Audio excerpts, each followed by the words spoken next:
drone footage saved, I realized the truth. The woman I loved was gone, replaced by someone I barely recognized. The sign on the frosted glass door said, Matthew J. Singletary, Director of Corporate Systems Analysis. That's me, Matt, to my friends. I'm nearly 6 feet tall, strong, blue-eyed, confident, and a well-respected businessman. At 29, I was probably the only person with that title in the business world. When asked what my title meant, I would shrug. No one ever explained it to me, but I knew my job in the company. Think of the business world like a Western movie, and I was the person who came in to make things better and create a great place for everyone. My boss, the owner of Reese Donaldson Enterprises, used me like a trusted helper. I went to different branches to check how they worked from top to bottom. I could make many changes right there. If it was a big decision, like suggesting to let an executive go, I would send my ideas to Mr. Donaldson. He rarely said no, and if he did, he would explain his reasons to me. I wasn't sure if I was at the top of management or the bottom of the executive group, but it didn't matter. The only person I had to answer to was the big boss. If there were issues among staff, a quick call to him would settle things. I had his private number saved, while many senior staff members didn't. I had a talent for spotting problems, finding slow points in work, and identifying issues that cost Mr. Donaldson money. I used these skills every day. I was really good at my job, and many learned not to cross me, as I could notice dishonesty quickly. At least I could do this in my work life. My personal life was a different story.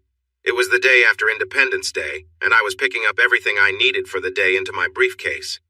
It was only 10:30 in the morning on Friday, but we were all getting an early start on the weekend because Mr. Cummings had just announced that he was closing the office early and sending everyone home. He said that most of the businesses we relied on were already shut down. Since his employees wouldn't be able to get much done, he thought it was best to close up. That sounded good to me. With my briefcase packed, I closed my office door and gave the sign on the door a playful tap. Because there were people watching me, I pretended to wipe a non-existent smudge off my sleeve. When I saw a crowd heading toward the elevators, I quickly ran that way as if I was racing to get there first. Some of the guys and girls started running too, all in good fun. Donaldson's was a family business, and we all got along well. I got home by 11:10. I was excited as I took out my new toy, a Shaba drone. It was one of the best drones available and had a long range, even better than some military ones. From the owner's manual, I learned that Shaba means ghost in Arabic, which was the name given to certain stealth fighters in past wars. This drone model was quiet and stealthy, just like the name suggested. My wonderful wife, Faye, had found this treasure on one of those bidding sites for a very low price. She outbid someone else by just 1 cent at the last moment. Now it was mine, a special birthday gift from last Sunday. I had been working on it all week after work, getting it ready to fly. All I needed to do was check it one last time and clean off some fingerprints on one of the rotor blades. It was ready for its first flight, and I wanted Faye, my lovely wife of 3 years, to see it. That morning, Faye had mentioned she would be out showing properties to clients but should be back in the early evening. I wanted her home sooner, like, right away. I didn't usually call her at work, but this time I tried reaching her on her company phone, hoping she could take a break and come home for the first flight. It was just after noon and she might still be at lunch, but my call went straight to voicemail. So did my next 2 attempts. I wasn't sure why that happened, since Faye worked for a kind and friendly man named Martin Rutherford, who had a policy that staff should always be reachable through their work phones. The main office was on the southwest side of town, but I knew Faye wasn't there since I had called the main number first. I felt a bit frustrated because it seemed like Mr. Rutherford expected everyone to be available. Maybe she was in an area with a weak cell signal. It happens. After a while, I decided to stop waiting for my wife. She might not be that excited to see the Shaba fly anyway. Flying toys were not her favorite. I rolled the toy onto the driveway in front of our garage, started the small motors, and checked all the functions. I took it for a quick test flight, moving it in a lazy pattern between our house and across the street. I got used to the controls and the view from the remote control. The video from the camera on the bottom was very clear. I landed the small craft back on the driveway. While the rotor slowed down, I took the remote inside to keep it out of the sunlight. I connected the video feed to the big monitor I usually used with my laptop. I loved using the bigger screen with my laptop, and it worked great with the remote for the drone. Soon I was flying again from the comfort of my desk. I guided the drone into the center of the street, then turned it east and added power to climb up to 40 feet. That height seemed safe enough to avoid any poles or houses nearby, even if I drifted from the road. After a few minutes of looking around through the drone's cameras, I settled down. I was having a great time. It reminded me of the past. I loved flying, I always had.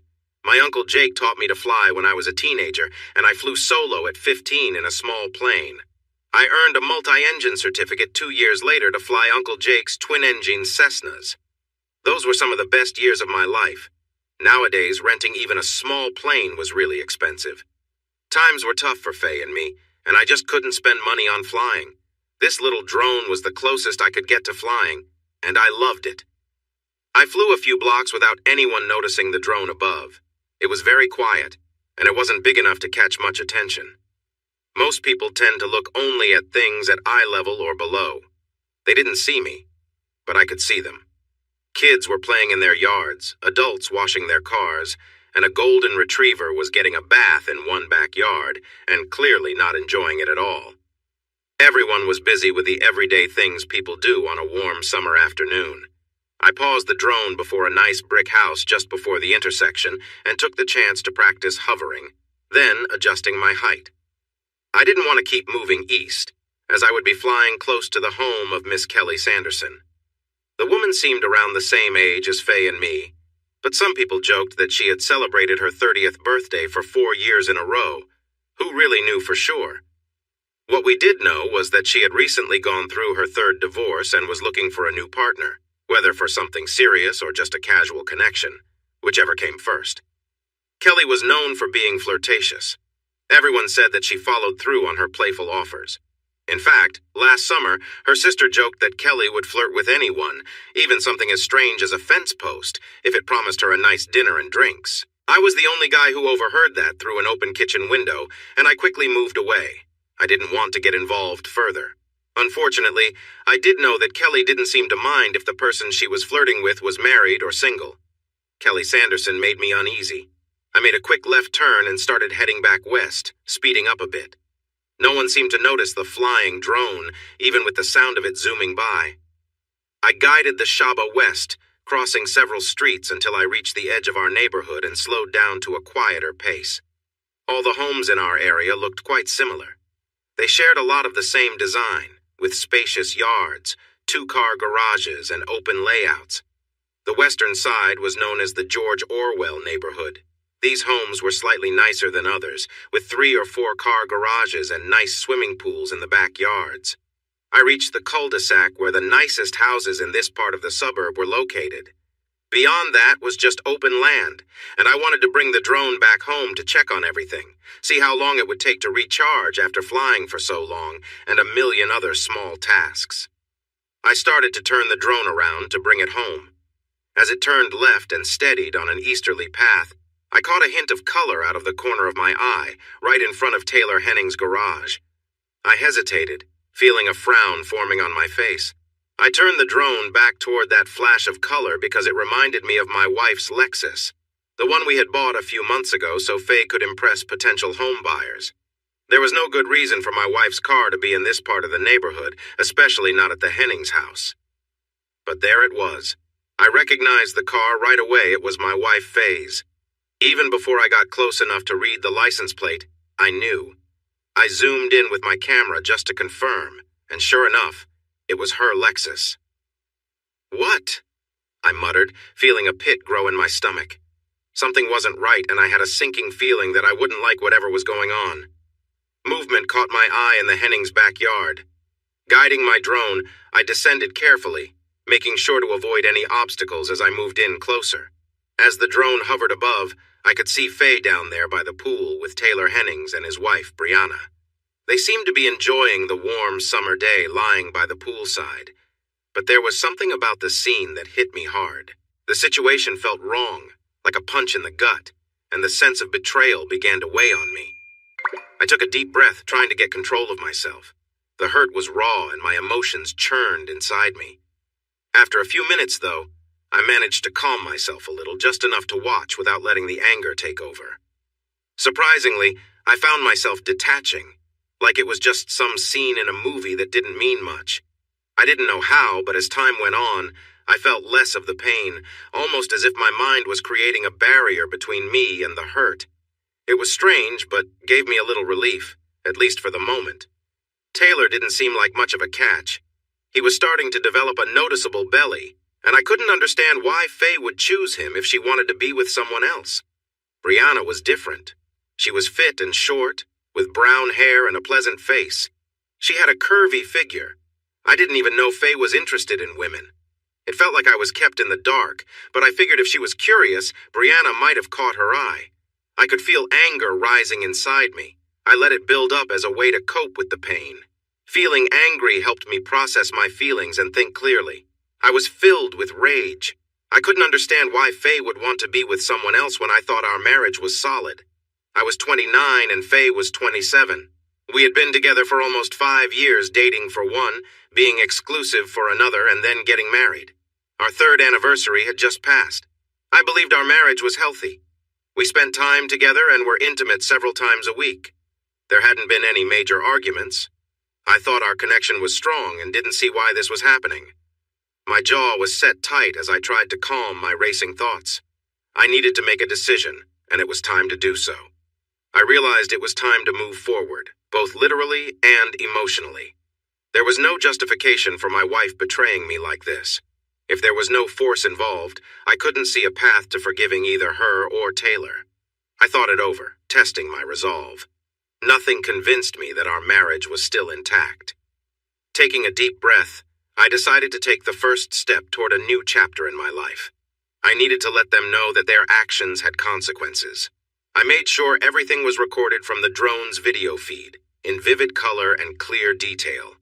I had it set up for slow motion and high-quality still images, gathering everything I might need for a divorce.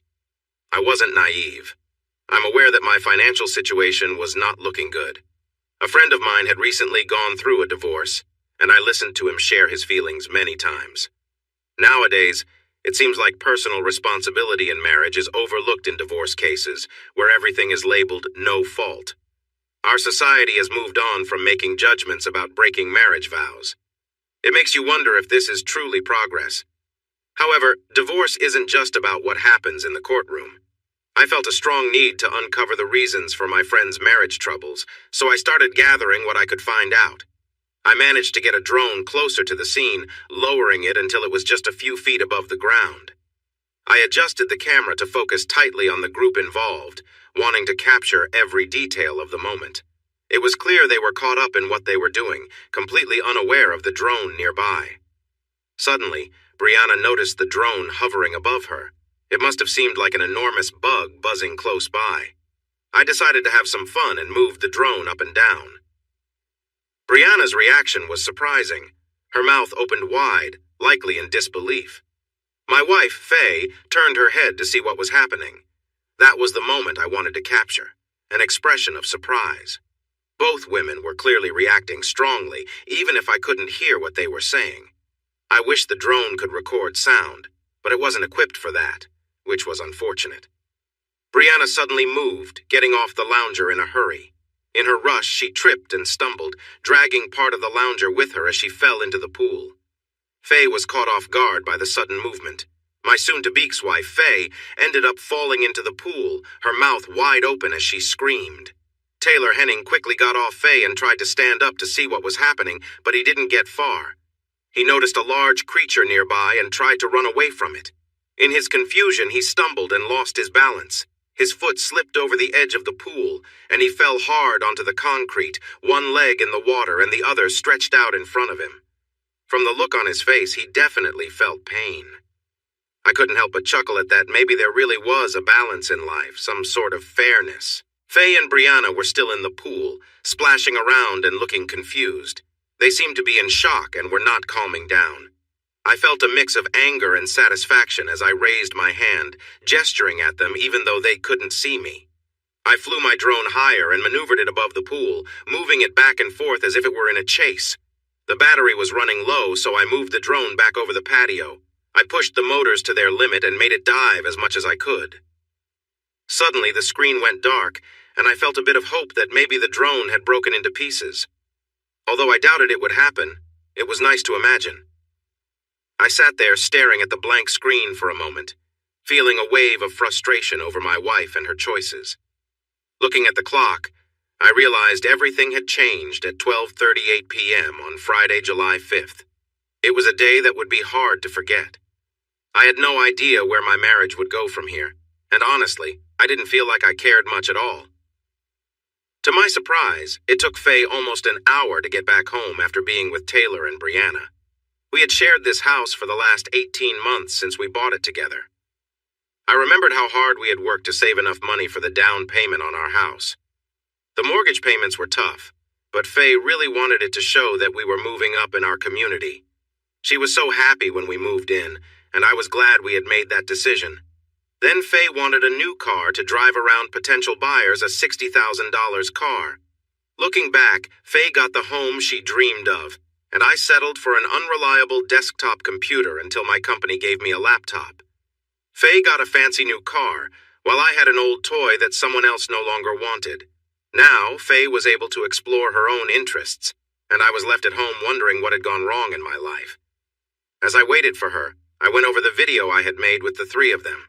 I even found time to create a highlight video, thinking it might be useful someday.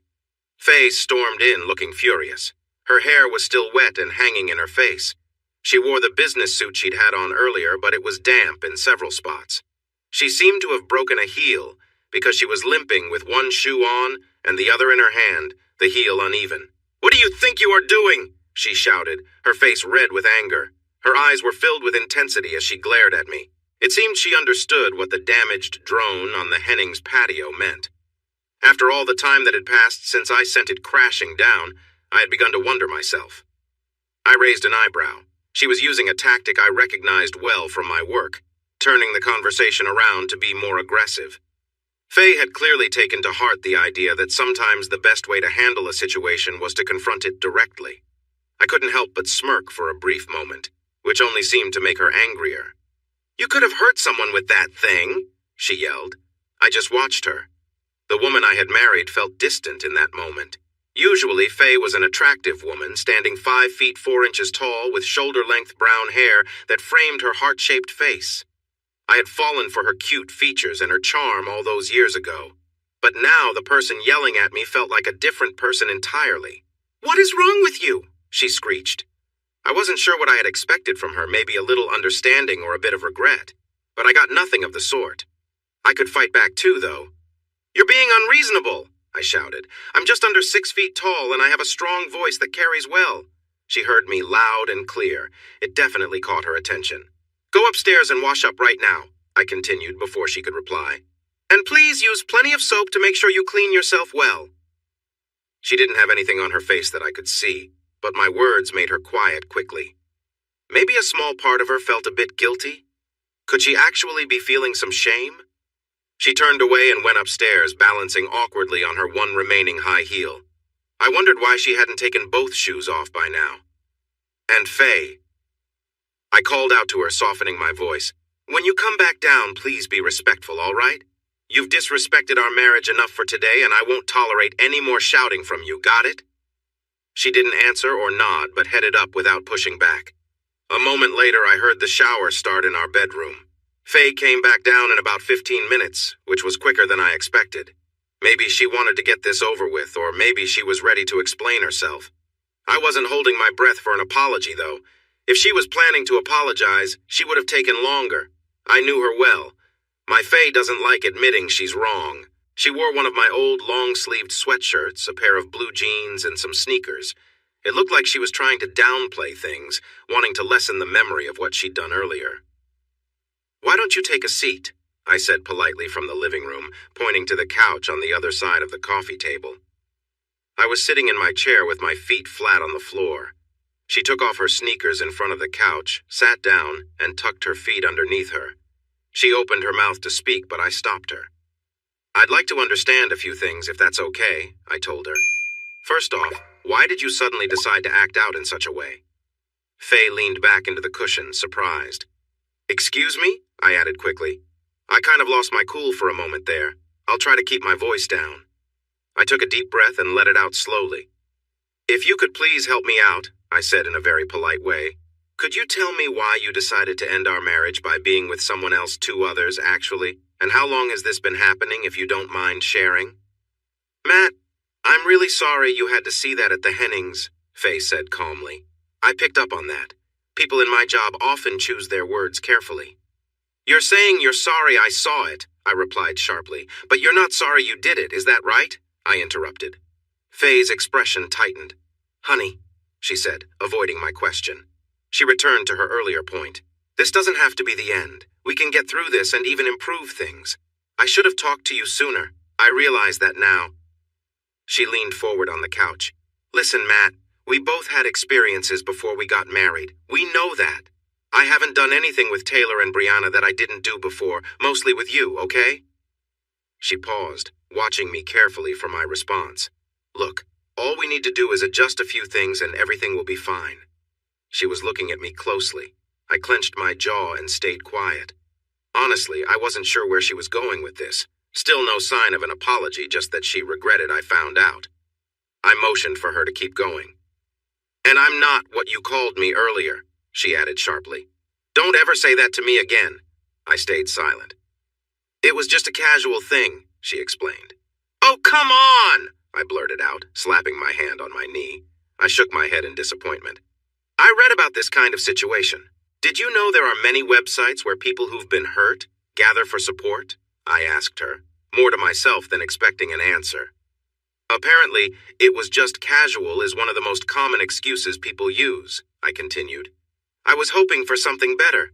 The most popular excuse is, I made air quotes with my fingers, it's not what it seems, darling, or something like that. Can't you be a little more original? Faye's expression became serious. It was just casual, Matt, she insisted. That's all, it was just 3 people having a good time, that's it. Good time, I replied, surprised. I must have misunderstood that. Wow, I should have guessed, right? I think the grin on my face was more of a grimace than actual happiness. I leaned in a bit closer in a playful way. Hey, you know what? I asked in a friendly, secretive tone. I enjoy having a good time, too. How come I wasn't out there having a good time with you all? Can you explain why I wasn't part of this? Fun? Faye looked down, showing a hint of regret for the first time. It was brief, but maybe there was a little hope. We plan to include you, she said quietly. Oh, really? Include me? What does that mean, Faye? I asked, teasing. Were you 3 cool kids going to let me join your special group when I earned the right to play with everyone else? Is that what you had in mind? I said, sounding sarcastic. She didn't reply right away, so I jumped in again. That's not true, I said sharply. You never meant for me to find out. This include me is just a poor excuse you came up with after you got caught. Faye looked away for a moment. Okay, she said softly, opening her eyes again but still not meeting my gaze. You're right. We should have made sure you were part of it from the beginning. No. I interrupted her before she could finish. She just wasn't getting it. What you should have done is ask me if we, as a married couple, should even think about changing our commitment and going outside our vows. Isn't that what you should have done, Faye? I asked. How could you say that? She shot back, her face flushing with anger. Okay, yes, I should have done that. I messed up, I'm sorry. Yes, you did mess up. I agreed. You chose to ignore our marriage vows. Can you explain why I didn't get a say in this? Why did you decide for both of us? What were you thinking, Faye? Listen, it's not too late, Faye said earnestly, ignoring all my questions. I know now that I should have talked to you first. If I had, everything would have been out in the open, but we can't change the past, can we? We can't go back and make it all right. I shrugged, feeling unsure. Just for the sake of conversation, I said, how could you not even think to talk to me before? What made you feel it was okay to make a decision that would affect both of us and our marriage? She waved her hands in frustration. It seemed she didn't have an answer. She hadn't thought she needed one. Odd. Ugh, I groaned. I took a deep breath and let it out. Well, let me ask that in a different way. I'm really trying to understand. Can you tell me why you never asked me if I wanted to join that little group? I questioned. You said it was just 3 people having some fun, right? Well, like I said, I enjoy having a good time, just like anyone else, I continued. Why didn't you think your husband might want to have fun too? Maybe you could have convinced me it would be good for our marriage. Brianna is really attractive. She seems like one of those women people admire, doesn't she? I bet I could have really connected with her. I'm curious, dear wife, why didn't you invite me to join from the beginning? Why didn't you think my opinion mattered when you were planning everything? I paused. Why? I don't know, Faye admitted, looking down. I don't remember, maybe because I thought you wouldn't actually want to. Okay, now we're getting somewhere, I replied. You thought I wouldn't want to do it? If that's true, why didn't it make you think maybe it wasn't the right thing to do? She stayed quiet, her face showing frustration. There were many topics Faye didn't want to dive into. Right and wrong were definitely among them. I decided to steer the conversation back to something I had mentioned before. I'm just a bit of a stick in the mud, and you all are the fun ones, the ones who know how to enjoy life. You're the smart ones who get to do things people like me aren't part of, right? That's not how it was, Faye protested. I just didn't think you would. There it was again. I wondered how to make her understand.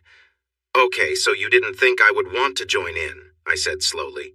You believed your husband, your partner in this marriage, would not want to be involved in anything outside our marriage, but you did it anyway. Don't I deserve to think it was a mistake? Tell me, how did you decide ignoring my feelings was okay?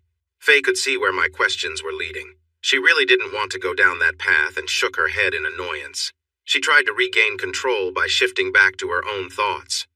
Matt, you know I wasn't a virgin when we met. You know who I was involved with back then, right? And I know who you were with too. It was Caitlin, remember?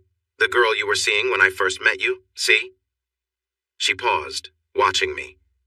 When I didn't respond, I think she felt encouraged, believing I had accepted her point. I hadn't realized it, but I was starting to see that Faye was mixing up things that happened before we decided to be together with things that shouldn't happen after. Matt, I know you're not. You're not overly strict or anything. You can't be upset at... She lowered her voice. At what? I was doing with Brianna, right? And... She hesitated a bit. And what Taylor was doing with me. It wasn't anything you haven't done a million times, right? So, I interrupted her with a quick gesture of my hand. No, Faye, it's not about what happened. It's that you were with someone else and you shouldn't have been doing that. She didn't like my response. She tried to recover. But wait, Matt, you just said you wouldn't mind if I was with Brianna. You said that. Faye leaned in closer. It isn't too late to fix things. I messed up, I just wasn't being honest by not including you from the start, but we can move past that. She pulled her feet from under her and set them on the floor. She leaned forward to make her point and to show she was sincere. Listen, Matt, here's what we can do. Faye reached her hand out toward me, but it was too far. I had a feeling that I would rather be anywhere else than let her touch me. Still, she didn't get up to come closer. Taylor, Brianna, and I were talking after... Faye said, after that incident at their house. She was clearly trying to avoid saying anything that might upset me again. What we can do, Taylor suggested this, we could arrange for you to be with me and Brianna both, or just one of us if you prefer.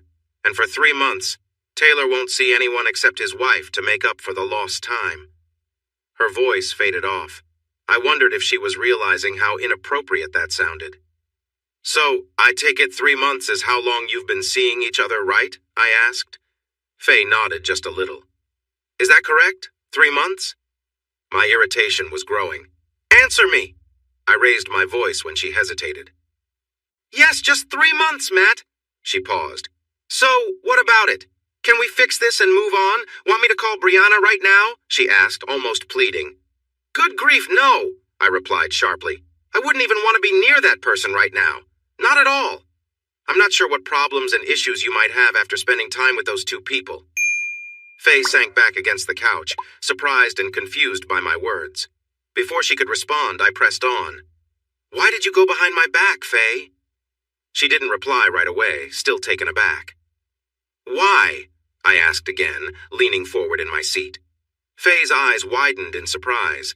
Why did you choose to spend time with them when you knew it would upset me? I raised my voice. She took a deep breath, gripping the cushion tightly. Why? I repeated.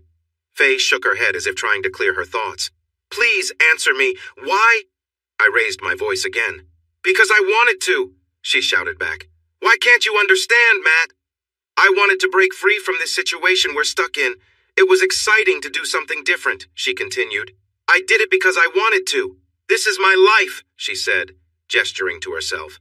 I have the right to decide what happens to me, and no one else can make that choice. I looked at her, trying to understand. Faye, I don't get it. You know better than this. Who has been telling you these things? She didn't respond, and I sensed she didn't want to engage further. I took a breath and said softly, I get it. You do have the right to make choices about your life. But when we got married, we made an agreement, didn't we? We promised to be loyal to one another. I paused, letting my words sink in. Her expression made it clear she wasn't happy with what I had said. But I have rights too, I continued. I have the right to decide how I feel about your actions with someone else, and I'll be using that right to think about our future. I paused again, looking for a response, but she remained silent.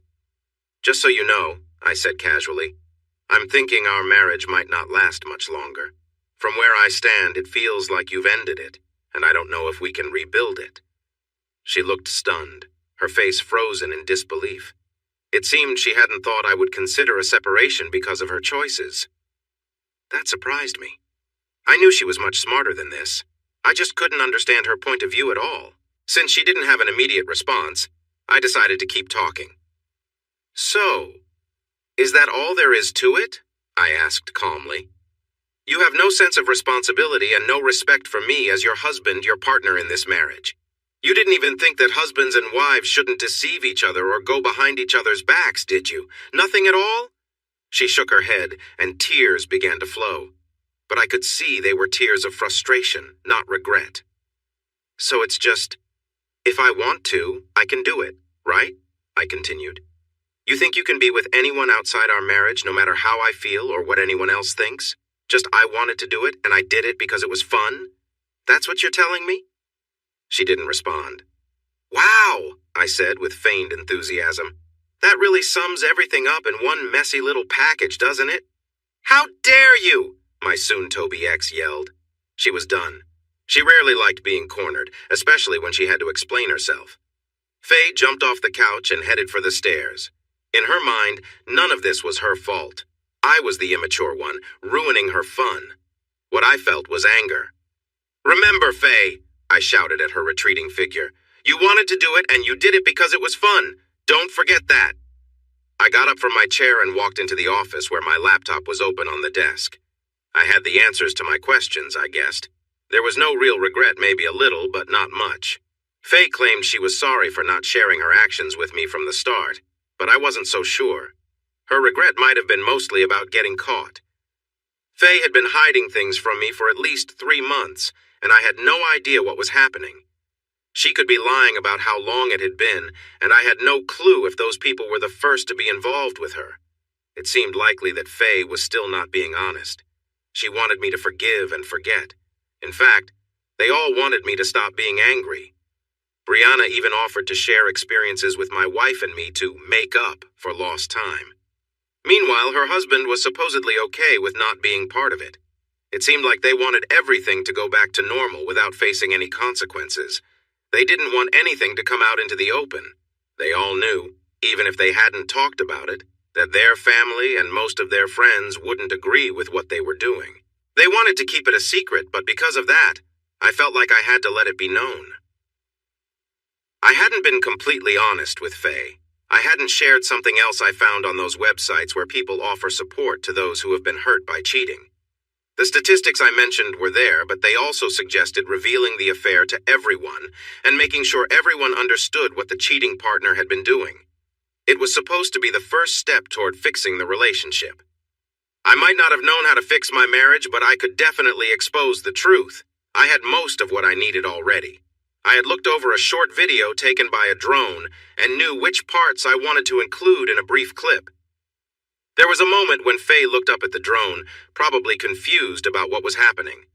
Her face then told a lot, and I planned to use that moment at the end of my video. It wasn't even 2:30 yet, so I had plenty of time. I decided to call Mr. Rutherford, the owner of the real estate agency where Faye worked. "Thank you for calling Rutherford Real Estate. How may I help you?" Mr. Rutherford himself answered, and I recognized his voice. It seemed he had given his assistant the afternoon off. "Mr. Rutherford?" I said in a serious tone. "This is Matt Singletary, Faye's husband." "Yes, Matt," he replied warmly. His agency had a great month in sales right before Labor Day last year, and to celebrate he had thrown a picnic at a piece of land he owned outside of town. Everyone involved with the agency and their families attended. We had enjoyed a long chat during that event. "Sir," I started slowly, unsure how to introduce what I needed to say. "Mr. Rutherford, do you have an email address where I can send you something urgent? I need to send you a short video right away on an important matter," I said, trying to sound formal. "Sure, son," he answered. "And call me Martin, okay?" In just a moment, I had his personal email address. I wrote him a message and attached the video I had put together of the afternoon encounter between my wife and his wife. I waited for Martin to open the email and understand what it contained. "My God in heaven," he finally said, clearly shocked. "I'm sorry, Matt," he added gently. "I had no idea." "Neither did I, Martin," I replied, trying to stay calm. "But what I wanted to point out, sir, is that this happened just after noon today. Do you see the date and time stamp in the lower right corner? This was actually going on before that, too. I don't know when this situation started, only when it ended, which was right after the last scene you see there. The key point, sir, is that one of your managers and his wife are involved with my wife while they are supposed to be working. They are doing this on your time and expense." He stayed quiet for a moment. I could tell he suspected this was a serious issue that could lead to legal trouble, and I thought I might have a basis to take action. What this group had done was likely to cause significant distress in my life. Isn't that how many legal cases begin? Since it happened while they were working, Mr. Rutherford's business could face serious consequences, but I hadn't even mentioned taking action. "I'm open to suggestions," he said carefully. "Oh, I don't have any suggestions, sir," I replied. "It's your business, and I'm just bringing some irregularities to your attention. What you do with this information is completely up to you." "I see," he said, sounding a bit unsure. "Absolutely, Mr. Rutherford. I will be getting a divorce, of course, because this situation has wrecked my marriage, but how you handle your employees is your decision." "All right. Well, sir, I need to get off the line and take care of some things. Goodbye, sir, and thank you for your understanding," I told him. Well, goodbye to you as well, Matt. I am truly sorry this has happened. Not your fault, Mr. Rutherford. Some people just lack integrity. Goodbye, sir. I ended the call and moved on to the next thing on my list. I set up a group text message with all of Faye's family, including her brothers and sisters, her parents, as well as her friends and neighbors whose numbers I had. I included the same video clip I had sent to Mr. Rutherford in the group message and sent it out. Then I waited. The truth about these three was about to come to light, and their seemingly perfect world where actions had no consequences was about to change. Faye came down the stairs slowly, pausing at the bottom to steady herself. I sensed she wanted to try to convince me to change my mind. "Honey," she started, "you're making too much of this, baby. Look, we're all adults. A little mistake isn't going to ruin our marriage. I love you, and you know that, right?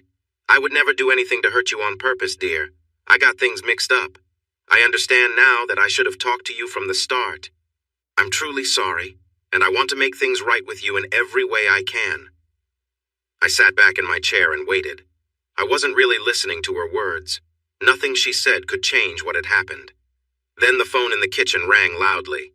Annoyed, Faye glanced over at it but didn't go to answer.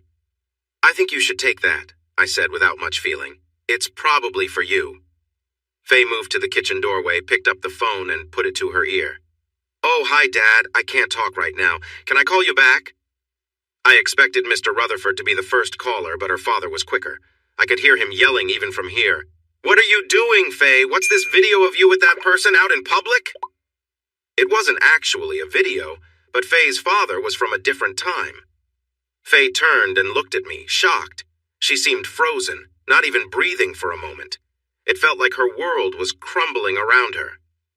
"Remember what you said, Faye?" I asked, just loud enough for her to hear. You did what you did because you could, and because it was fun, right? She stared at me in silence. She was hearing her father's angry voice, but I don't think she understood anything he said. Well, dear, I said, I did what you said. I did it because I could, and let me tell you, it was quite a thrill. I said that last part just to be harsh, as I wasn't feeling very kind. Suddenly, the phone from Mr. Rutherford's office started playing a tune and bounced on the coffee table where it had been left. I picked it up, pressed the accept button, and walked it over to her. Here, this is for you, I said. She took it slowly while her father was still shouting at her through the phone she held in her other hand. Mr. Rutherford was also very upset. Even though Faye didn't have the phone on speaker, I could hear him loud and clear. In a few sharp words, he told her she was fired right then and there, and so was the other person involved. He added that if Faye wanted to collect her last paycheck and things from work, she had better hurry up. She needed to be at the office in 30 minutes, or the doors would be locked and she would not be allowed inside again.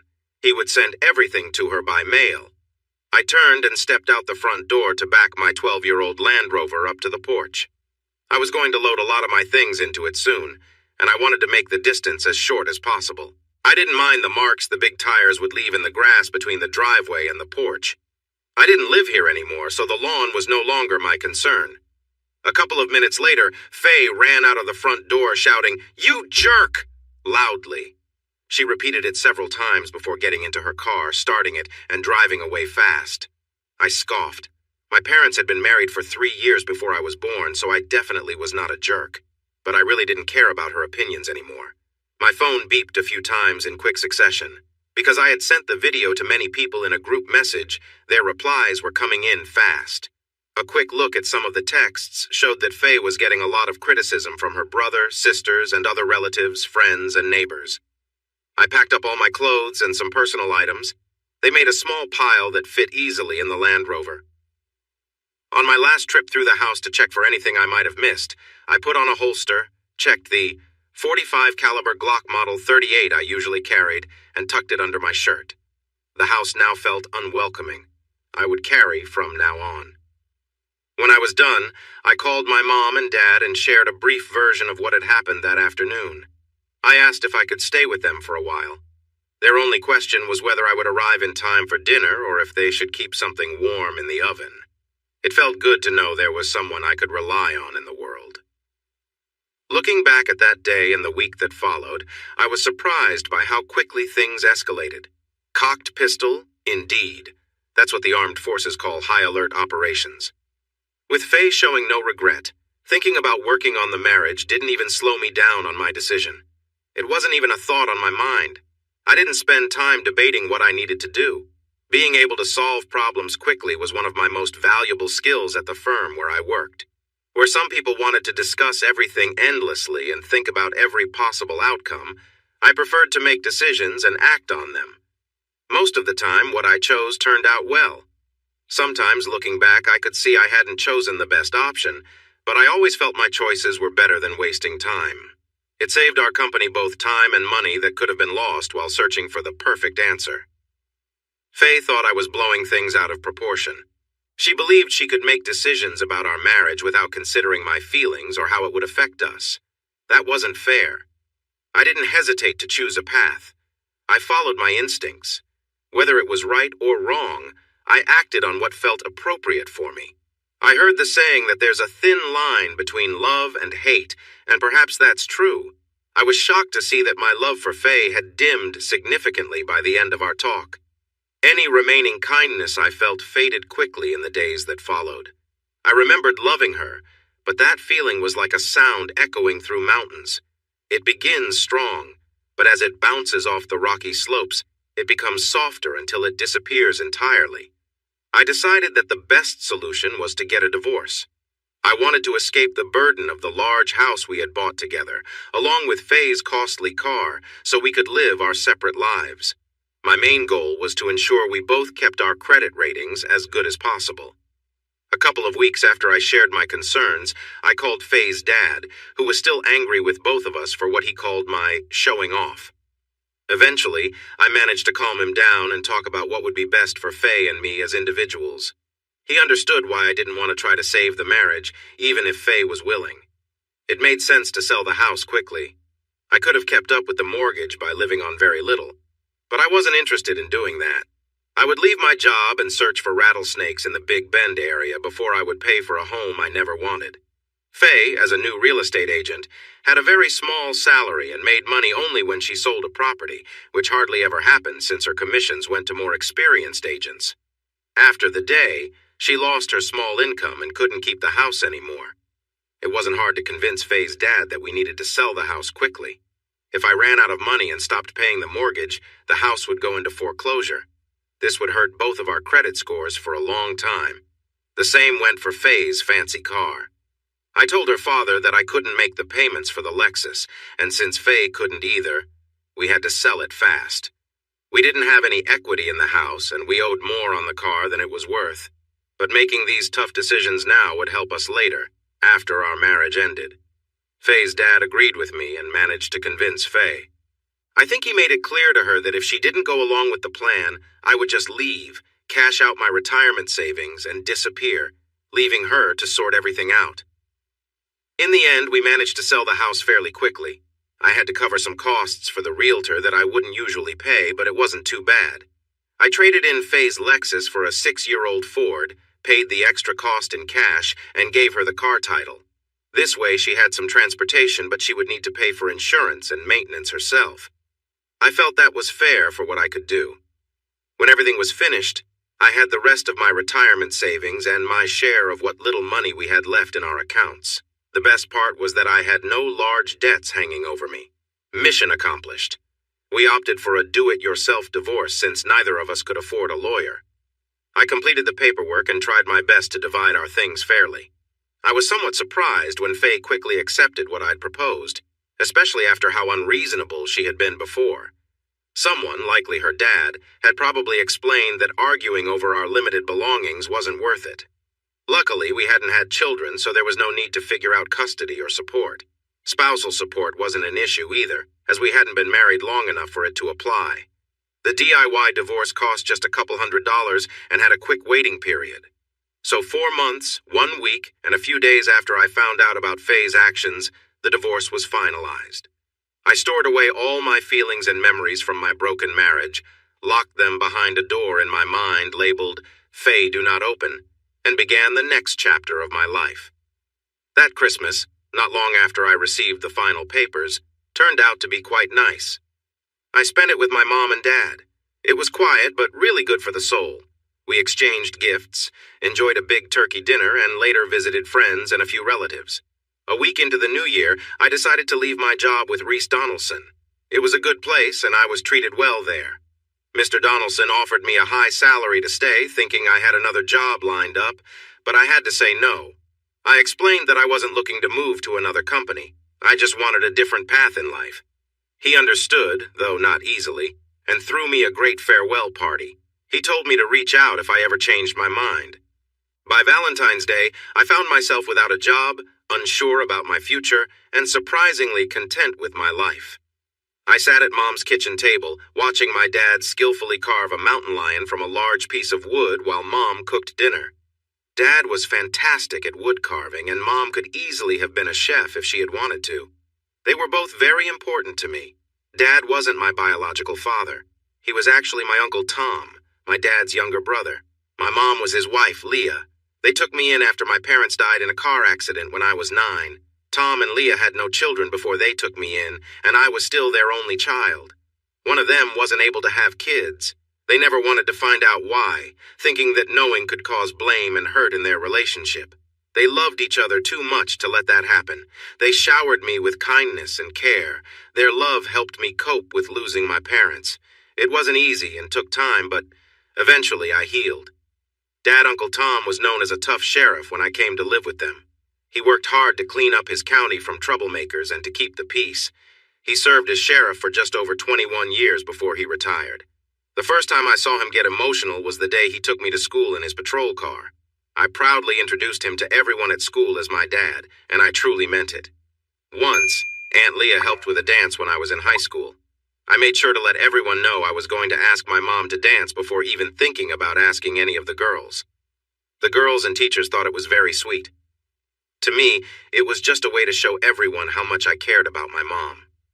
One evening, when I asked them if they would adopt me, they held each other and cried. Seeing them like that made me cry too. We were really close, and I only thought of them as Mom and Dad. "What we are doing is giving you your inheritance now," Dad said. "Instead of waiting for us to pass away many years from now, you will get it while you are still young enough to use it." He was talking about giving me the ranch. Mom and Dad decided that at their ages of 53 and 51, they wanted to buy a big RV and travel around the country. They already had it and a small car to pull behind it for getting around wherever they parked. They had a plan to visit Glacier National Park first, then the Grand Canyon, and they had a list of other places they wanted to explore. "But Dad," I replied softly, "it's too much. I understand you want to travel, but you need a place to call home, a place to relax when you're tired of being on the road all the time." "Yes, we know that, son. That's why we bought a house in the northern part of the city. It will always be there when we need it. And just between us three, your mom and I, well, we don't really want this place anymore. We never intended to farm or raise animals. We fell into it when I retired from my job. This was just a place to come after I put down my badge, and somehow we never left.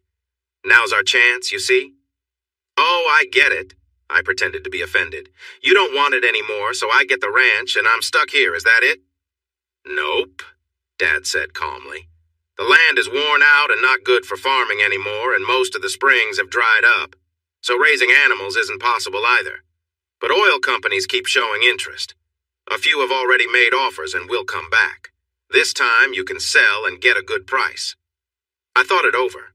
The property started out as one big piece of land, 640 acres, plus another 300 acres nearby. My grandpa, my dad's father, bought a piece of land from a widow when he moved here. After a good harvest one year, he got another piece of land nearby. My dad didn't enjoy farming, which is why he chose a career in law enforcement. He never wanted to work long hours on the land. He had been selling off parts of the property whenever he could, and now we only had around 500 acres left from the original piece. The other 300 acres went to a neighboring farmer. "Okay, Dad, I'll do it," I said to him, "but it's a lot. How about I take care of it, sell everything off, and we split the money 3 ways, you, me, and Mom? What do you think?" "How about an 8,020 split, and you update us with emails twice a week and call every Sunday?" My mom chimed in. She walked over from the stove, looking at me seriously. I was balancing on the back 2 legs of my chair, leaning against the wall. She wrapped her arms around my head and kissed my forehead. "We love you, son," she said softly. "Please let us help with this." I looked at Dad. He was back to his carving and didn't notice me. He didn't even respond. He didn't need to. My mom was in charge of the discussion now, and Dad knew I couldn't say no to her. I tried to negotiate a bit. "How about a 5,050 split? I can text you and email often and call on Sundays, holidays, and birthdays too," I suggested. "Deal," Mom agreed right away. "Now put that chair down on all 4 legs and go get ready for dinner," she instructed.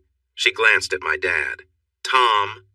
Dad had already picked up his carving tools and was heading out to the garage where he kept his things. I hurried to wash up and help Mom set the table. That's how it was in early April, the year after I found out about Faye. I stood on the front porch of my parents' old home and watched them drive their new RV slowly up the gravel road toward the highway 3 miles away. The long vehicle had all kinds of comforts inside, including a shower and a queen-sized bed. They were towing a small vehicle behind so they could park the RV and explore local sites, towns, or whatever they felt like doing each day. When they reached the top of the hill a mile away and disappeared down the other side, I sighed and went back inside my house, which didn't feel like home anymore. From the outside, it looked like a typical worn-out farmhouse built around 1930. With his experience in law enforcement, Dad wanted to make sure our home was safe from any troublemakers. Inside, the house had everything we needed. The living room featured a large TV, and Dad had installed a top-off-the-line sound system. The furniture was big, soft, and inviting. The rest of the house was just as cozy. At the back of the house, Dad built a spacious wooden deck with a grill and smoker made from local stone since he and Mom loved to barbecue. We also had a nice pool that was big enough for diving and for Mom to swim laps. Mom used to be on the swim team in high school and still enjoyed swimming for exercise. A few days after they left, I finished counting everything in the house, including the farm tools and the animals. I had 14 horses, 23 buffalo, and 47 longhorn cattle. Grandpa once dreamed of creating a nature park. I also had to deal with everything in both barns on the property. I started selling off as much as I could, but I kept the house furniture. The first item I sold was a big John Deere tractor, which I parked by the gate along the highway. I got a pretty good price for it, which was a win for both me and the farmer who bought it. I thought I could sell the rest in a similar way, and it worked out well. The road was busy with folks who farmed or ranched for a living, and if they didn't want something, they knew someone who did. Before long, the farm equipment was selling quickly. In May, on a Friday, I received a call on the house phone. At first, I thought it might be Mom since it was her turn to call. "Howdy! How y'all doing?" I said cheerfully. "Good afternoon, is this Mr. Singletary?" It wasn't Mom, and I didn't like the way the young woman spoke to me, as if she was doing me a favor. I remembered a trick Dad would use when he was working as a sheriff. He would pretend to have a strong accent and act a bit silly to catch tough suspects off guard. They usually didn't notice until it was too late. "Yes, I said in a slow drawl. "This here's Matt Singletary, his own self. Please hold for Mr. Wingate." The line went silent, so I hung up. A few minutes later, the phone rang again. "Mr. Singletary?" the same woman asked, sounding a bit annoyed. "Yep, I surely am," I replied. "Are you still in contact with that guy, Winslade?" I asked, pretending to be curious. No, Mr. Singletary, I wanted you to hold on. Not. Oh, I'm really sorry, but I can't do that. I only keep close to women. I just don't think it's right for a man to be holding on to another man, you know." There was a moment of silence, followed by the sound of a surprised breath taken in, and then let out by the young woman. No, sir. What I meant was, I meant to ask if you could wait just a minute so I could get Mr.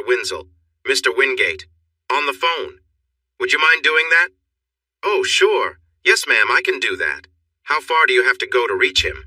I asked with interest. "He'll be with you shortly," she replied, avoiding my question. I wasn't sure if she was about to laugh or if she was holding back frustration. Either way, she sounded much more relaxed now. It actually took longer than shortly.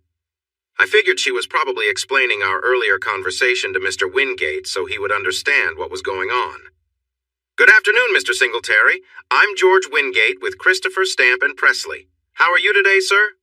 "I'm doing just fine. Really good," I told him. "And how are Christy, Bump, and Elvis doing?" I thought I heard a soft laugh from a woman on the line, but I wasn't sure. We are all doing very well. Thank you for asking, Tom. May I call you Tom?" "Well, sir, I guess you can if you want," I replied. "But my real name's Matt, so I don't know why you'd want to call me Tom. Actually, it's Matthew. That's my given name. But folks call me Matt. My friends do anyway." Okay," Mr. Wingate said. "Can I please speak to Tom? Please." "No," I answered firmly. There was a pause. "May I ask why not?" Wingate asked. I could tell he was a bit annoyed.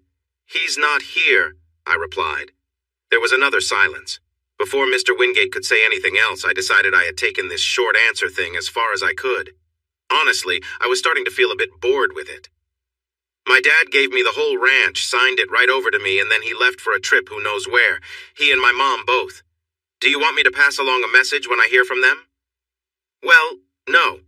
It sounds like you might be the person we need to speak to. Your father transferred the title to you, did he?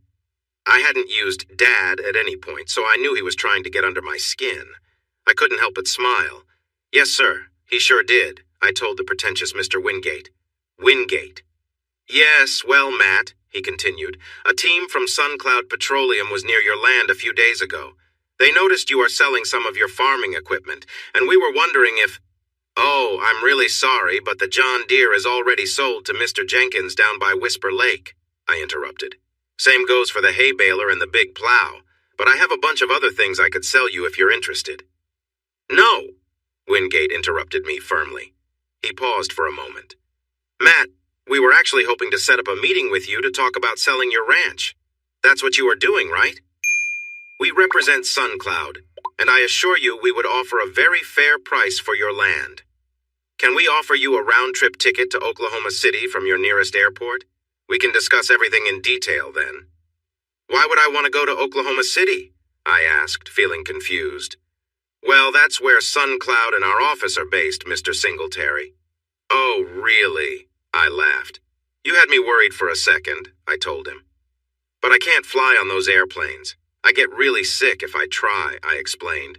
Why don't you and whoever else you want to bring just come over to my house whenever it works for you? After he thought about it for a bit, I guess he started looking at his schedule. Maybe he had the young woman I spoke to earlier check other dates too. I wasn't sure, but there was a long pause.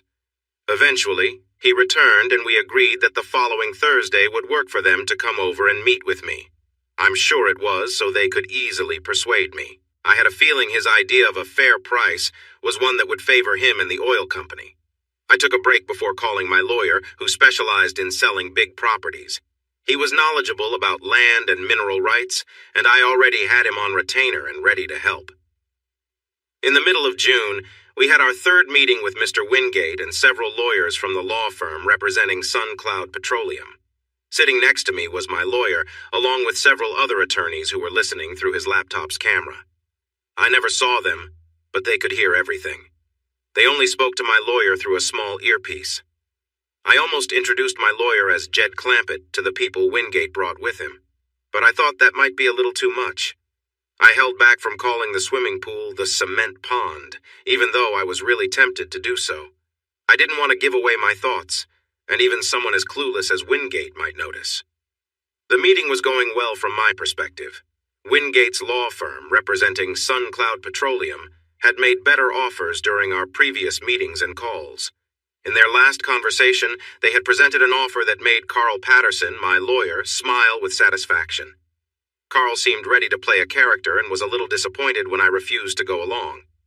But that was fine. Carl believed the amount they were willing to put in my bank was about as high as it would get. I agreed, and we arranged this final meeting to sign the papers. There were no last-minute issues, and I could tell Wingate and his team were eager to complete this deal. All right then, I said, pretending to check the sales documents. Patterson had already approved everything, and his knowledge was far greater than mine, so I was just practicing my acting skills. You all agree to let me sit right here for 181 days after today to finish selling all the furniture and other items, correct? That's right, Matt, Wingate replied with a reassuring tone. You have 6 months and 1 day? Great, let's get this done, I said, dropping the fake accent, though Wingate didn't seem to notice. I picked up the pen offered by one of Wingate's young assistants and signed my name where she pointed on the stacks of legal documents. It took a while since there were 2 copies of everything, with many pages needing signatures. Sherry Woodward was Wingate's paralegal helping me out. Besides being quite charming, I thought she was much smarter than her boss. Earlier, when she first arrived, she had wandered around admiring everything. I noticed how she appreciated the modern appliances, the well-kept home, and the polished hardwood floors. She was also impressed by the neat pool and deck outside. When she noticed my framed degree in business management on the living room wall, along with my MBA right next to it, she tilted her head in surprise. None of this fit the image of a simple-minded person that I was trying to project to Mr. Wingate. She stepped away from the kitchen door leading to the pool, just as she seemed ready to share a thought or two with Wingate, when he suddenly directed her to grab something from his briefcase in the SUV. I couldn't hear what was said, but she was told to bring it to him right away. He had spoken with a lot of arrogance, using words that I'm sure would not have sat well with me if he had used them on me. When she returned, Miss Woodward did not whisper anything in Wingate's ear. Sherry Woodward was standing close to me, leaning slightly to help me turn the pages and point out where I needed to sign. Up close, she was even more charming than from a distance. I noticed she was quite slender and looked great in her outfit. She smelled nice, too. I didn't mind her being so close. It felt comfortable. When I reached the last signature, I looked up at her and winked. Wingate and his colleagues were too far away to notice. Sherry had to hold back a laugh with a pretend cough, covering her mouth with her hand. It was all finished. I returned the pen to her and gave my copy of the documents to my lawyer. Then I waited. We had arranged with Wingate's group to transfer the money to my bank as soon as I signed everything. This was unusual, but since I wasn't very experienced with business matters, they agreed. I had also set things up with my bank to handle the money quickly after it arrived. I suspected Wingate might not be very trustworthy. My lawyer turned his laptop around for me to enter my password and hit the enter key. The funds from Wingate's team were quickly sent to another account, and the original account was closed. Maybe I was being too cautious. Maybe they wouldn't try to reclaim the money just because one of their own felt a little embarrassed. But sometimes, caution is wise. You never know when someone might not have good intentions. Well, it's been interesting working with you, Mr.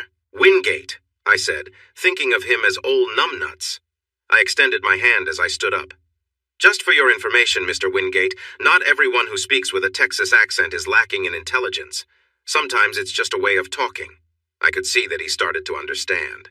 And just so you know, I added with a smile, I would have gladly sold you the property for half of what you just paid if you hadn't acted so arrogantly. I knew word would spread in his firm about our interaction. There were too many people from the firm in the room, and I was pretty sure not all of them were truly loyal to him. I already knew of at least one.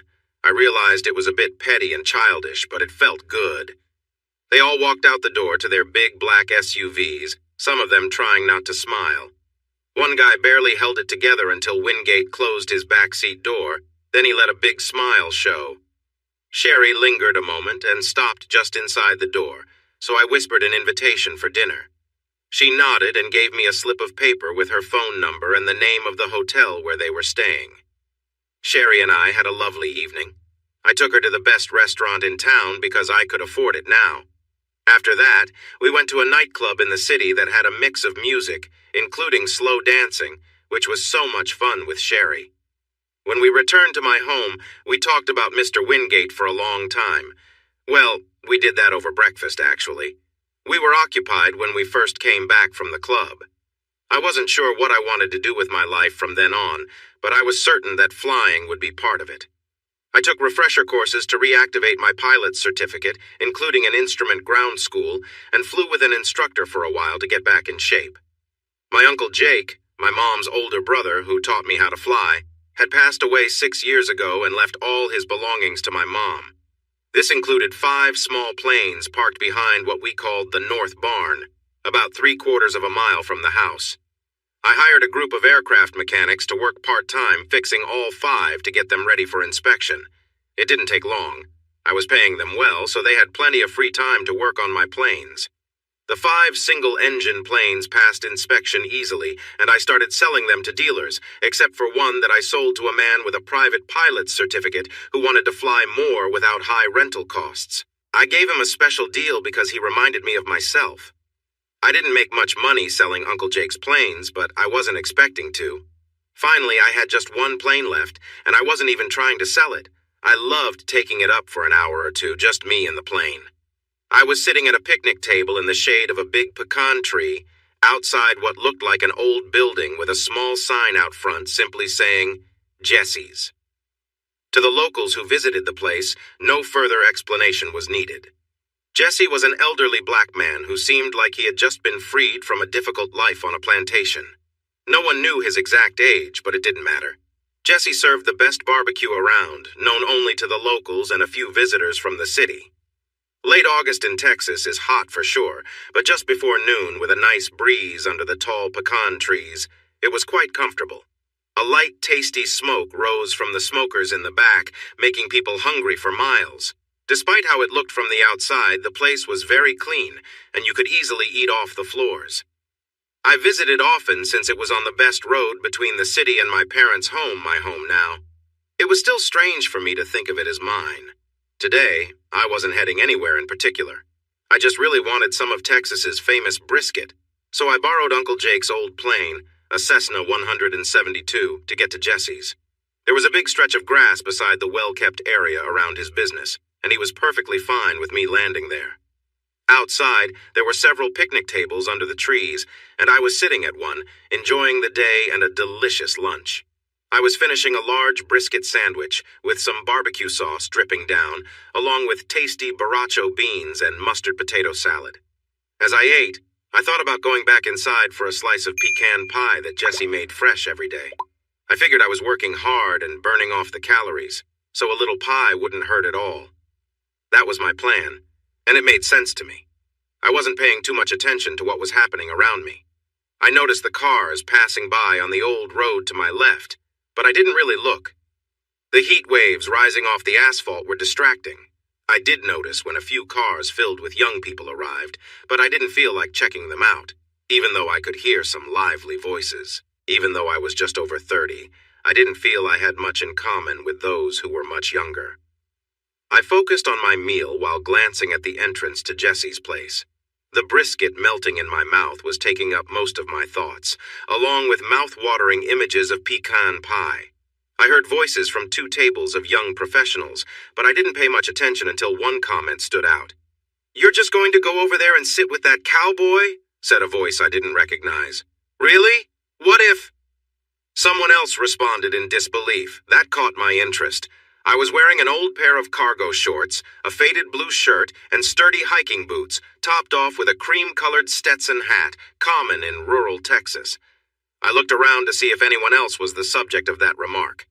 "He's my ex-husband," another voice interrupted, cutting off the chatter. I recognized that voice. I turned my head slightly to see my ex-wife confidently walking toward me. My first thought, an unkind one, I admit, was, "Oh no, what does she want?" She stopped a few feet away from my table. "I know you probably don't want to see me," she began, "but could I sit and talk for a minute?" I set down my half-eaten brisket sandwich and took off my sunglasses so she could see my eyes. My mom taught me that was polite, and it came naturally now. "I don't want to hold any hard feelings, Faye," I said softly. Her friends were close enough to hear if I spoke louder, and I didn't think our conversation was their concern. "I don't blame you if you do," she sighed, sitting down on the bench beside me. "I really made some mistakes back then." I stayed silent. It was true, but I didn't feel the need to go over it again. She already knew how I felt. After a moment, she took off her sunglasses and placed them on the table, revealing her bright green eyes. "How have you been, Matt?" she asked, breaking the short silence. "I've been doing pretty well, thanks," I answered with a light tone. "And you?" "I'm good. I'm taking night classes, but you already know that. Dad said he told you. I'll be starting next semester at UT to become a physician's assistant." "That's great," I replied. "I'm glad things seem to be improving." I didn't know what else to add. I wasn't really interested in her life anymore. It wasn't my job to support her. "So I want to say I'm sorry for what I did, and I hope you can forgive me someday," Faye said softly. "I don't hate you at all, Faye," I interrupted. "I've already forgiven you." I paused for a moment. "I just don't have the energy to hold on to that kind of feeling. It would just weigh me down and wouldn't help me. Life is too short for that." "Thank you," she replied, leaning a bit closer to me. "I'm seeing a counselor," she added quietly. I nodded to show I was listening. "We're making some progress," she continued. "She's helping me understand that my choices affect many people, not just me. If I knew how bad things could get, I wouldn't have done what I did, and I truly regret the trouble I caused you." I frowned, uncomfortable with my thoughts. I shifted slightly on the hard bench. Faye noticed my reaction and looked a bit annoyed. "What?" she asked, sounding a little defensive. "I'm trying to apologize and be better. I know I shouldn't have acted that way before." "Faye, I just think your counselor might not be helping you enough if this is all you're learning," I replied. "Maybe it's just the starting point, and she has more to teach you." I paused to think about how to explain. "When you say you wouldn't do something because of the consequences, it feels like you're worried about the punishment, rather than really understanding why the action is wrong." Her expression darkened more, probably upset with my comments about her growth. "But Faye," I added gently, "that's like weighing risks. It sounds like you're saying you'll avoid something just to escape trouble." I shifted position on the bench, getting ready to leave soon. I once read that integrity is doing what's right even when no one is watching. I just don't believe. Until you and your counselor reach a point where the urge to stray from your marriage feels completely wrong, you might find yourself tempted again someday. You could think that the consequences won't be too bad or that no one will see you so you won't get in trouble. Do you understand? She took a deep breath. She was still annoyed, but maybe she was starting to listen. It was hard to tell. For me, I continued, there are temptations every day for everyone. We're human and we make mistakes. Unless someone instinctively chooses to ignore a temptation without even thinking about it. It can lead to problems, often serious ones like this. She looked at me with a mix of anger and frustration, ready to escalate the conversation. Well, I guess I'm not as perfect as some people, she replied sharply. She pulled back, biting her lip. Her expression softened and she seemed to calm down a bit. She shook her head, took a deep breath, and released it slowly. I loved you, Matt, she said, changing the subject. Whether you believe me or not, I really did. And I loved you, I responded. I showed it by never being unfaithful. If she could show her anger, so could I. She looked away, clearly uncomfortable. But telling my mom and dad and my family you think that's love? I scoffed. Isn't that a bit like blaming the messenger, Faye? I just pointed out what you and your friends were doing. It was like turning over a rock and seeing what was hiding underneath. I could feel my frustration rising. I took a deep, deliberate breath and tried to relax my shoulders. As for what happened, I said more calmly, I was just following your lead. She frowned and raised her eyebrows. Remember, Faye? You said you acted the way you did because you could and because it was enjoyable. Well, I did the same. Do you know how difficult it's been for me since you told everyone? Faye started defending herself again. That wasn't something I thought about. I interrupted her. You didn't consider my feelings and you didn't think about what I would go through, did you? She lowered her head and didn't answer. Suddenly I felt done with the conversation. This was painful, and I didn't see the point in going over things that were better left in the past. I put my sunglasses back on, extended my left foot, and stood up. Faye, I might be out of line for bringing all this up. It was just on my mind. Maybe the counselor was going to guide us toward a better understanding of everything sooner or later. I hope I haven't messed up her plans. And I need to head out now. Enjoy your lunch, okay? It was nice to see you. I took a step back to clear the picnic table, then paused and looked back at Faye. Faye, I truly did care about you, but one afternoon changed everything for me. There's nothing left. I only hold on to the memory of loving you. I'm sorry, I wish it could be different, but that's how it is. Goodbye, Faye. I turned left and walked along the low wall behind the picnic area. After passing it, I turned again and walked confidently toward the gate that led out onto the open prairie and to my little plane. I threw away the rest of my meal in the nearby trash can. I wasn't hungry anymore, not even for that delicious piece of pecan pie I had been looking forward to. I knew I would miss it later. I would regret leaving before enjoying my treat, but I had enough of my ex-wife for now forever, and I wanted to be somewhere far away from her. When I first thought about flying from the ranch to Jesse's to avoid a long drive on winding Texas roads, I tried to find the owner of the land next to Jesse's. I wanted permission to land my plane there, but I never found the woman listed in the county records. So I decided to use the open field as my makeshift runway and promised to deal with any issues if they came up.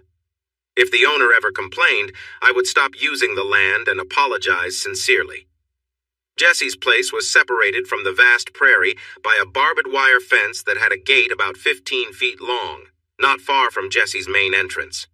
The gate was likely put in place for moving livestock. It was made of sturdy steel, and while the steel itself hadn't rusted, the hinges and latch needed some work. When I first thought about flying to Jesse's, I checked the gate and noticed the issues. I bought replacement parts and spent most of a day fixing it up. Now there was a nice, wide gate that opened smoothly and closed securely. A woman was leaning against the gate, resting her hands on the top bar.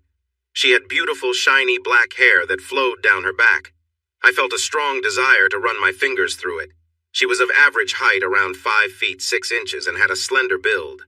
She had toned legs and delicate ankles, which I couldn't help but notice. I've always appreciated good legs, and I could really see how lovely hers were. As soon as a girl finishes high school, her body starts to change, especially if she has a curvy figure. However, if a woman stays active and takes care of herself, she can maintain her shape for many years. As I got closer, I noticed her figure was nicely shaped, full but not too much.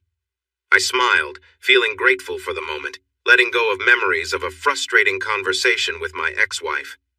I positioned myself a little to her left, wanting to avoid giving her the impression of being too forward. "It's a Cessna," I started to explain the plane's model and its speed, but she interrupted me. "It's a tiny airplane," the woman with lovely dark hair told me, turning to meet my gaze. She pushed her sunglasses down and looked at me over them. Her bright blue eyes were captivating and seemed to enjoy the moment. "It really is," I smiled back. "It has barely enough room for a couple of seats and doesn't go as fast as the race cars at the track, but it flies straight and gets to places quicker than a car." I realized I was talking a lot, but I couldn't help it with such a charming lady in front of me. I couldn't stop smiling. She was just as beautiful when facing me as when I first saw her from behind, looking out at the landscape. I focused on her eyes, but I could notice her figure was well defined. She wasn't wearing much, and it was easy to see she looked great. With her dark hair and light skin, I guessed she had Mexican roots. But those blue eyes hinted at some Irish heritage. It seemed that her background blended beautifully, and I was eager to get to know her better. I noticed she didn't have a ring on her finger. We chatted for a while about the airplane, the sky, and the barbecue, whatever came to mind. I felt proud that I was able to keep the conversation going without making a blunder. "You're a pilot?" she asked. "I am," I replied. "You don't look like a pilot," she said, giving me a quick glance from head to toe. "My pilot uniform is at the cleaners right now," I joked, "along with my superhero costumes." She lightly tapped my arm, and I realized we were inching closer to each other. I really didn't know what to expect, but the way she touched my arm made me feel something special. I wanted to know her better. "I really am a pilot," I said. "I just flew down from the ranch to get some of Jesse's barbecue because I love it and have been dreaming about it for the last few days." I smiled, feeling happy. "It is good," she replied, nodding her head. "Do you want to go for a ride?" I asked cheerfully. "A ride?" she repeated. "You want me to go for a ride in your little airplane?" she said playfully. It seemed like she had been waiting for this moment, which made me think we might be on the same page. I really wanted to get to know her more. "Of course," I answered. "I have a Mustang at the ranch. We can be there in 20 minutes in the plane. I'd love to see you on her with your beautiful hair flowing in the wind." I meant every word. I could picture it clearly. She looked into my eyes for a moment before turning away and walking back to her friends. "Julie!" she called out. Her voice was strong. I was sure the truck drivers a mile away could hear her. Julie heard her loud and clear. A short, lively brunette stepped away from the group and walked a few steps toward us. "Throw me my stuff! I'm going on a plane ride!" my girl shouted. That seemed to mean a lot to Julie, as a leather purse quickly flew through the air, landing just a few feet in front of my future co-pilot. I was impressed by how strong the brunette was. After she picked up the purse, my girl strutted back to me, holding it under her arm. She took her phone out and was focused on the screen. She tapped a couple of buttons and then pressed it to her ear. A small cloud of dust from where the purse hit the ground started to settle. "Stevie?" she said to whoever was on the line. "Mercy. Hey, I'm going on a plane ride with Cowboy. Yeah, a plane ride. And we'll see his ranch, okay?" Mercy, huh?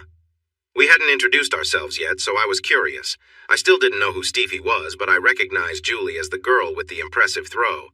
"Yeah, I'll be fine." She looked up at me with a smile. "It'll be fun. Cowboy is really nice. No, you don't know him. He's..." I could sense that someone was asking the girl, Mercy, about who she was going away with. I stepped closer, grinning because I enjoyed being near her. She smelled wonderful. I pulled my wallet from my back pocket, took out my pilot certificate, and showed it to her. "Yes, I know. Hold on. I do know, yes. Stephanie. Stop talking, please," she said, clearly frustrated. "Listen, Mommy, can you write this down? I know you worry about me, but just listen, okay? Do you have something to write with?" There was a short pause. Mercy rolled her eyes and swayed her head while waiting. She took off her sunglasses to read the card better. She had stunning blue eyes and a cute nose with a few freckles, high cheekbones, and a nice smile. I could see her face better now that the glasses were off. "Okay, his name is Matthew James Singletary." "Matthew, and his pilot's license?" "Certificate," I whispered to correct her. His private pilot certificate number is 5,555,555 inches. She quickly moved on after my correction. I appreciated how smart she was. She listened again. Yeah, that's it. If something were to happen to me and the police need to find Cowboy, they would know who to look for, because he wears a big cowboy hat. Then my beautiful friend, Mercy, handed the phone back to her roommate, Stephanie, for a bit. No, I don't know yet. I'll call you later, okay? She closed her eyes for a moment, listening carefully. Okay, Mommy, I'll be careful. Love you too, bye. Mercy pressed the end call button and put her phone away. I led her through the gate, glancing back at the picnic table where I had been with Faye.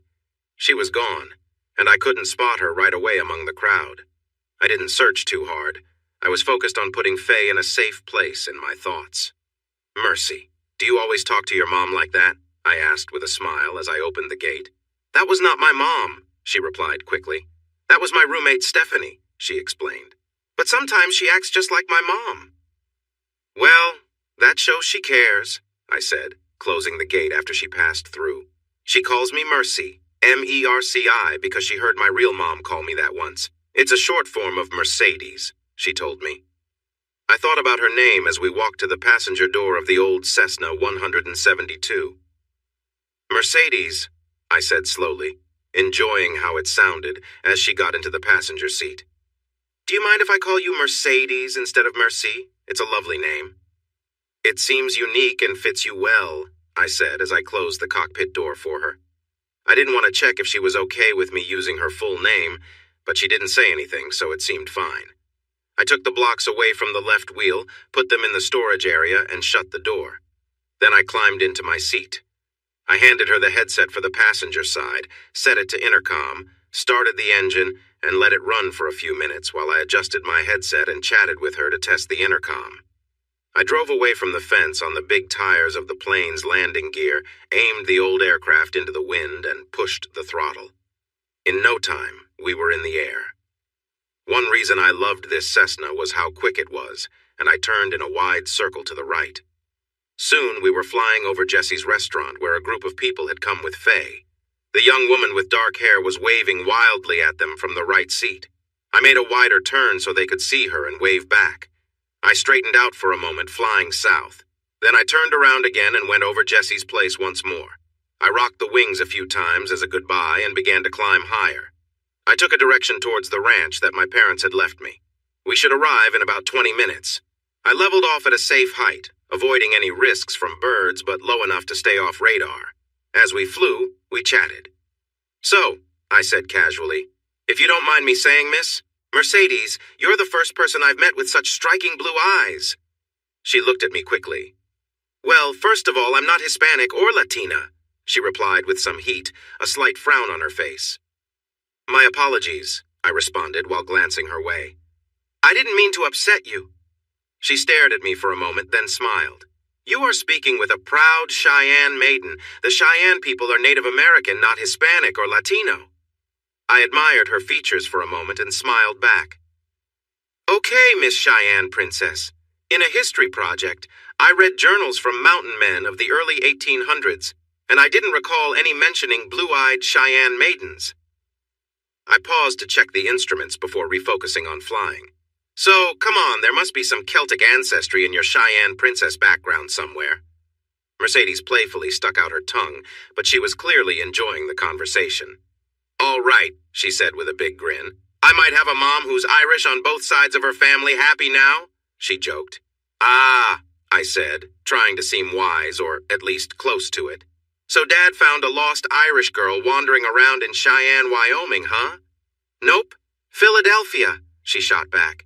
Mom claims it was her idea. She says she spotted a wandering Cheyenne warrior and captured him fair and square. Now she feels sorry for him and he's all hers. I laughed, picturing the playful banter between her parents. My own mom and dad often joked like that too. I think I'd really enjoy buying your parents a cup of coffee and sitting down with them for a nice chat. They sound like wonderful people, I said, gently patting her hand before going back to the controls. I liked the way her hand felt. It was nice and graceful. She could have been a hand model for all I knew. Her skin felt soft. Mercedes brought up Faye. She had heard Faye tell everyone I was her ex. I shared a bit about why Faye and I divorced and what we talked about at Jesse's. I told her I had put the memories of my marriage in a small part of my mind, and I felt good about that. I also told Mercedes I didn't think it was wrong to invite her on a plane ride in front of Faye. My ex-wife was just another person to me, like anyone else at that table. Mercedes explained that Julie was a second cousin on her mom's side.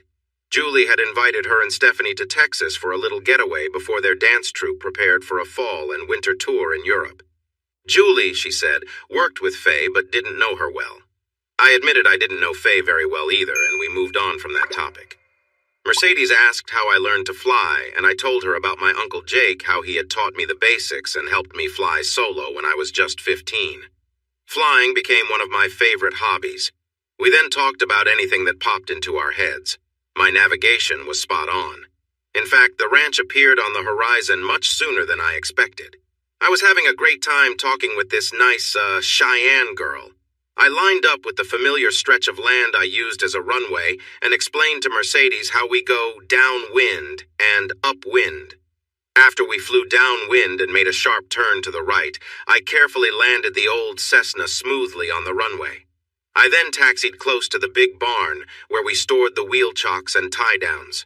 We secured the aircraft against any strong winds. This was Texas, after all, with its wide-open spaces and strong winds. Mercedes helped where she could, and once we were done, I led her through a breezy area in the barn to where we could see the house sitting 100 yards away. "Okay," she said, looking around. She pointed at the house where my Range Rover was parked by the back porch. "Where's this Mustang you mentioned?" "Oh, right over here," I replied, quickly changing direction toward the area where a small group of horses stood near the corral. They noticed us and looked eager, as if hoping for a treat. I didn't have any goodies with me, but they didn't know that. "There she is," I said, pointing to a 3-year-old sorrel horse that was prancing around, clearly enjoying the attention. "Hey, Ginger," I called, holding out my hand. She came over, nudging my palm, looking for something sweet. "Mercedes, meet Ginger.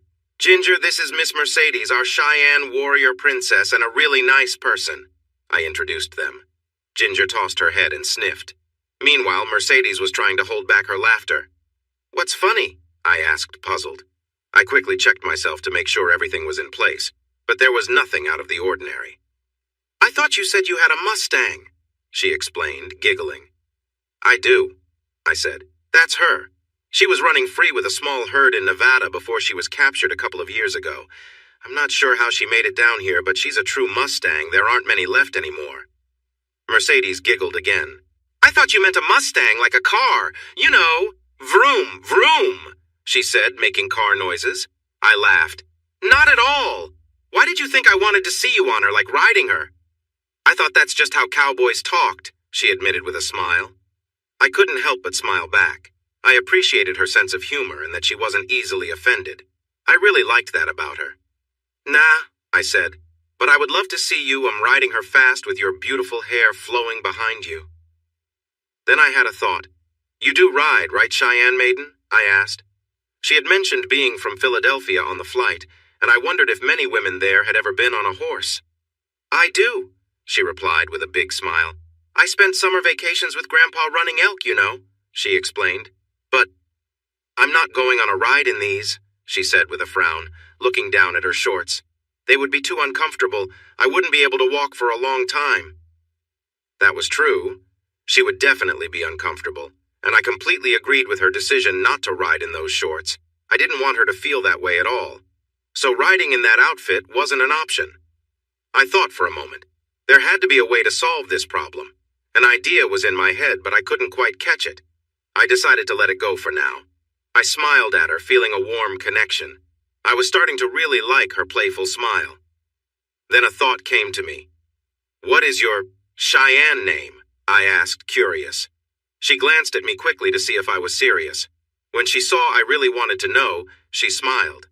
"It's like, little dove that calls in the morning," she said, looking at my reaction. I tilted my head as I thought about the name, only to discover I was genuinely considering its meaning. After a moment, I nodded slowly while smiling. "That's very nice," I said. "It's a lovely name for a lovely person." She liked my response and gave my chest a friendly pat. I hadn't even noticed how close we were as we talked, and it felt really nice. We stopped by my parents' old house to grab some water bottles and then went exploring. We drove across the land, searching for the small herd of longhorn cattle that I thought would be near a spring that never dried up. The vast prairie beyond my ranch made our small piece of land seem tiny. No one seemed to know who owned all that grass, and it appeared to have been returned to public control. But since no one ever came to ask us to keep our animals from grazing there, I made use of it. The longhorns could be anywhere near the spring. We quickly found it, and while Mercedes walked around, I took a moment to clean up the area a bit. After that, we headed a few miles north and then west around a hill where we spotted the cattle making their way back to the spring we had just left. We parked and watched the cattle as they moved slowly.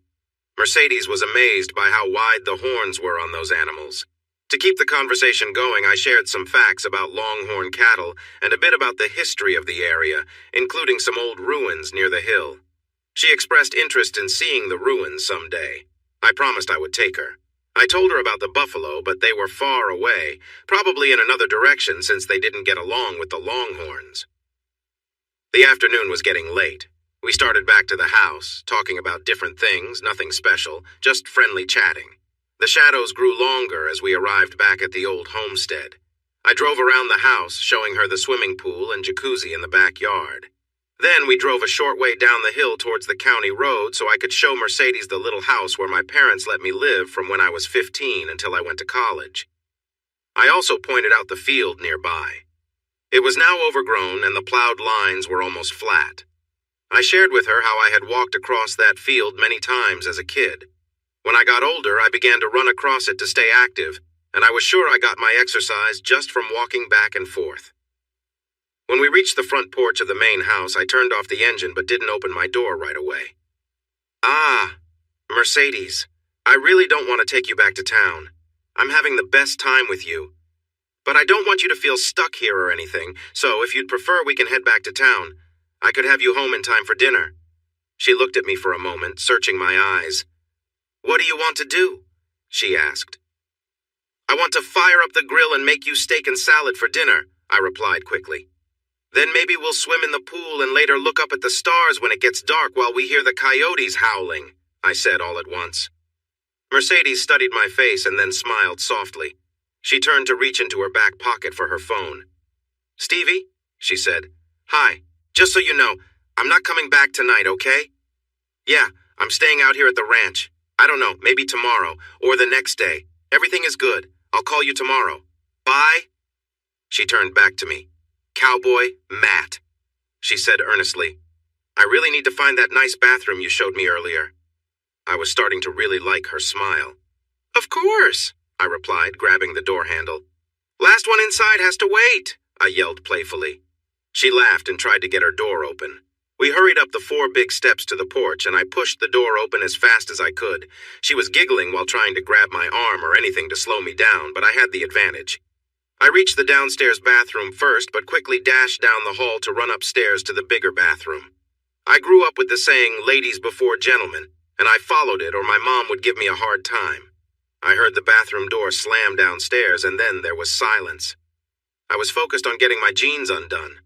I didn't realize how nervous I felt until I noticed I was having trouble calming down. I can cook on the stove, but I prefer grilling outside. Mercedes enjoyed healthy foods, so we shared the cooking tasks. While I started the grill and cooked the steaks, Mercedes looked for fresh vegetables and made a lovely salad. She mixed a nice vinaigrette dressing to go with it. She brought the salad to the deck and set up our plates and utensils while I worked on the steaks. Sometimes we bumped into each other as we moved around, playfully avoiding collisions. Occasionally we would touch each other's shoulders or arms as we chatted about little things. It had been a long time since I enjoyed moments like this with someone, and I found myself really savoring it. I thought she was too. Instead of sitting across from each other, Mercedes placed our plates side by side, and I liked that a lot. We spoke softly as night fell, getting to know each other better. Despite knowing each other for just a few hours, we felt comfortable sharing our thoughts and gently touching hands now and then. After tidying up the table and starting the dishwasher, we settled into 2 nearby loungers on the deck. I had already moved them close together, and she didn't mind. We stared at the evening sky for a long while, trying to name the stars and wondering if something shiny moving quickly was a satellite or something else. In that moment, it didn't matter. After a bit, I placed my hand on hers, and she didn't pull it away. When the evening coolness replaced the warmth of the day, we got up and headed back inside. At the door, Mercedes stopped suddenly, and I accidentally bumped into her. She turned, and before I knew it, we were close together. We shared a nice, long kiss that felt warm and comfortable. She pulled back gently, still holding onto my neck and keeping close. "I don't usually do this on a first date," she said softly with a gentle smile. "That's all right. I wouldn't know how to ask for it on a first date," I replied. I hadn't even thought of this as a date. I wasn't sure exactly what this was either, but at that moment it didn't seem important. She smiled up at me and leaned in for another kiss. This time, she let my lips meet hers for a long moment, our hands resting on each other's backs as we enjoyed the close connection. Her breathing quickened slightly. She pulled back and looked at me with a smile. "Hey, cowboy." I murmured, still caught up in the warmth of the moment. "When you showed me around the house earlier?" I responded, focusing on her words. "Think you could lead me back to that big old bed upstairs?" she asked, a hint of humor in her voice. That was all the invitation I needed. I closed up the back door, and we walked hand in hand through the house, turning off the lights as we went. I motioned for Mercedes to go up the stairs ahead of me, admiring her graceful movements as she climbed. She had an elegance about her, smooth and calm. Once upstairs, I pulled the bed covers back as she got comfortable. We both felt relaxed and left our things wherever they happened to land, not caring much for neatness in that moment. We shared a deep, lingering kiss, both of us savoring it. I knelt beside her, wanting to make sure she felt special and cared for, remembering the simple joy of making someone happy and comfortable. I was always taught that being attentive and thoughtful meant a lot. My Uncle Jake had shared that lesson with me, along with a few other life tips. He was the one who taught me to fly, and when you're flying for long stretches, there's not much to do but talk. Jake loved to share stories, mostly about flying, though sometimes he'd share advice on life and relationships. Uncle Jake never married, but he was rarely alone. People were naturally drawn to him, and he always had friends around people of all ages. Some were old friends, and a few were new acquaintances who looked up to him for advice. He was the kind of guy people leaned on for wisdom and a good laugh. He taught me a lot about confidence, respect, and kindness in the small moments, lessons that I took with me everywhere. I was pretty sure my parents would have been upset if they knew all the unconventional lessons Uncle Jake shared with me while I visited his house. With Mercedes, I wanted to show her the gentle approach I'd learned from him, making sure she felt comfortable and cared for. I leaned in close, creating a calm, peaceful moment for us both. We spoke quietly, sharing a laugh here and there, our connection feeling natural and unhurried. I was simply focused on her, making sure she was relaxed, and took my time. As the evening went on, she leaned into the comfort, letting herself enjoy the quiet moments as we sat together. I focused on her reactions, responding softly, with a kind of unspoken understanding between us. I followed her lead, making sure every moment felt easy and respectful. Eventually, she settled into a peaceful, contented state, her hand resting gently on mine as she drifted off. We shared a few quiet words afterward, both relaxed and enjoying the calm atmosphere. In those final moments, I made sure she felt appreciated and comfortable, treating her with the same kindness and patience Uncle Jake had taught me to value in any relationship. We ended the night with a quiet, shared sense of contentment, both ready to embrace the quiet calm we'd created together. Then I started over, taking my time and moving gently. After a few moments, I gradually slowed down, easing into soft, gentle touches. I took a breath and gave a light chuckle. She murmured softly, looking at me. "I'm just happy," I replied with a smile. "This is the best time." I moved to lie beside her, resting my head on the pillow. She moved closer until she was resting her head beside mine, and we shared a quiet, contented smile. "Feels nice, doesn't it?" she asked softly. "Absolutely," I replied, "and I could stay like this all day." I kissed her again, moving gently, savoring the peaceful moment. We shared warm, lingering glances as I moved to her shoulder, giving her soft, gentle touches, creating a moment of closeness and care.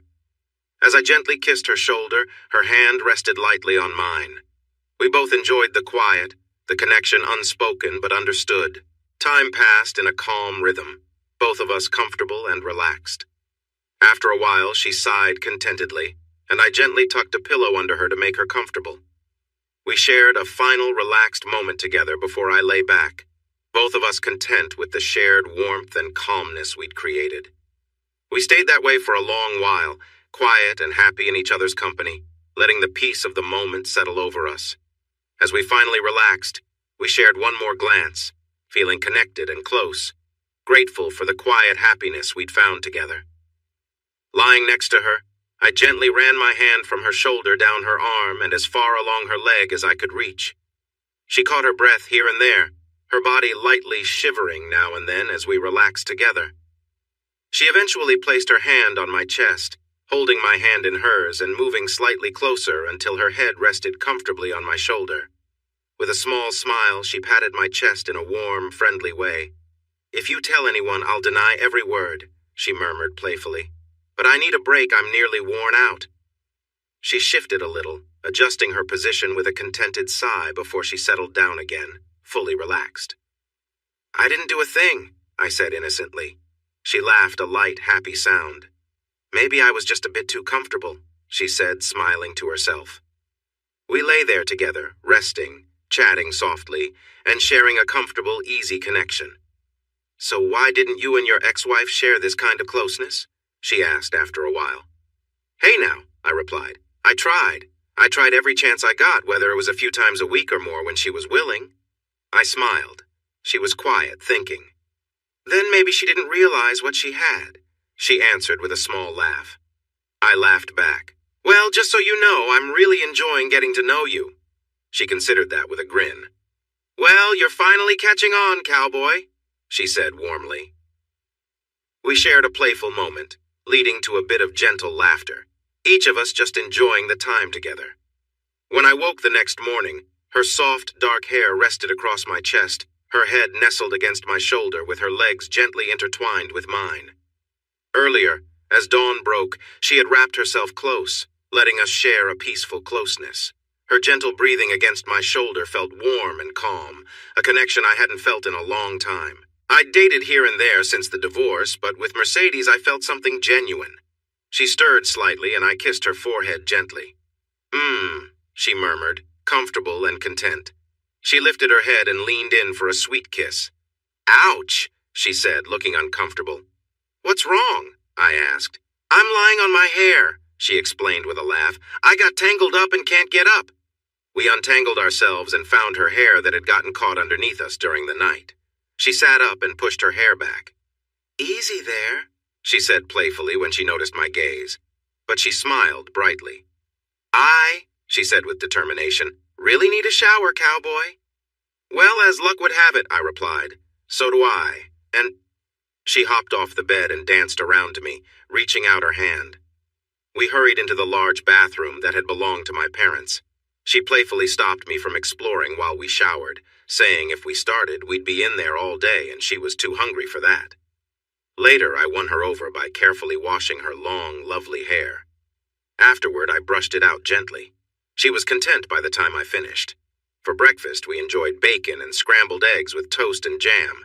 I learned she proudly belonged to a group called the Carnivores Association of North America, which I had never heard of. I thought she fit that title perfectly since she had polished off her steak the night before and devoured all the bacon at the table. She admitted there was no such group, and I suggested we start one. She sat on my lap and kissed me, making me feel like I was dreaming. Breakfast truly set a wonderful tone for the day. Wearing one of my t-shirts, Mercedes found her phone and called her friend Stephanie to check in and make sure I hadn't caused any trouble. They talked for a while. I paid little attention and after putting on my jeans and boots, headed out to take the trash to the fire pit for burning and to clean out part of the big barn where the horse stable was. When I walked back inside, I grabbed a soda from the fridge. Mercedes was done with her call and her phone was charging on the sideboard next to mine. That's when it hit me. "I've got it!" I exclaimed, as a realization dawned on me about jeans, Mercedes, and horses. Mercedes looked at me with a puzzled expression. Mom's things, she left everything. I waved my hand dramatically. Let me explain. Mom and Dad didn't want the ranch anymore. They gave it to me to sell. They're traveling in an RV across the country and said I could keep whatever I wanted from the house. But anything I didn't want, I was supposed to burn, okay?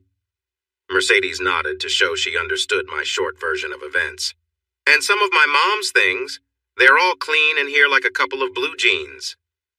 I looked at her thoughtfully. I guessed a pair of her jeans would fit you well enough. You could go riding in them if you still want to? She nodded happily. We ran upstairs. I showed Mercedes where Mom's old closet was, and she started to look through the clothes to see if she could find some pants or jeans to wear. I opened my laptop and started the video chat app.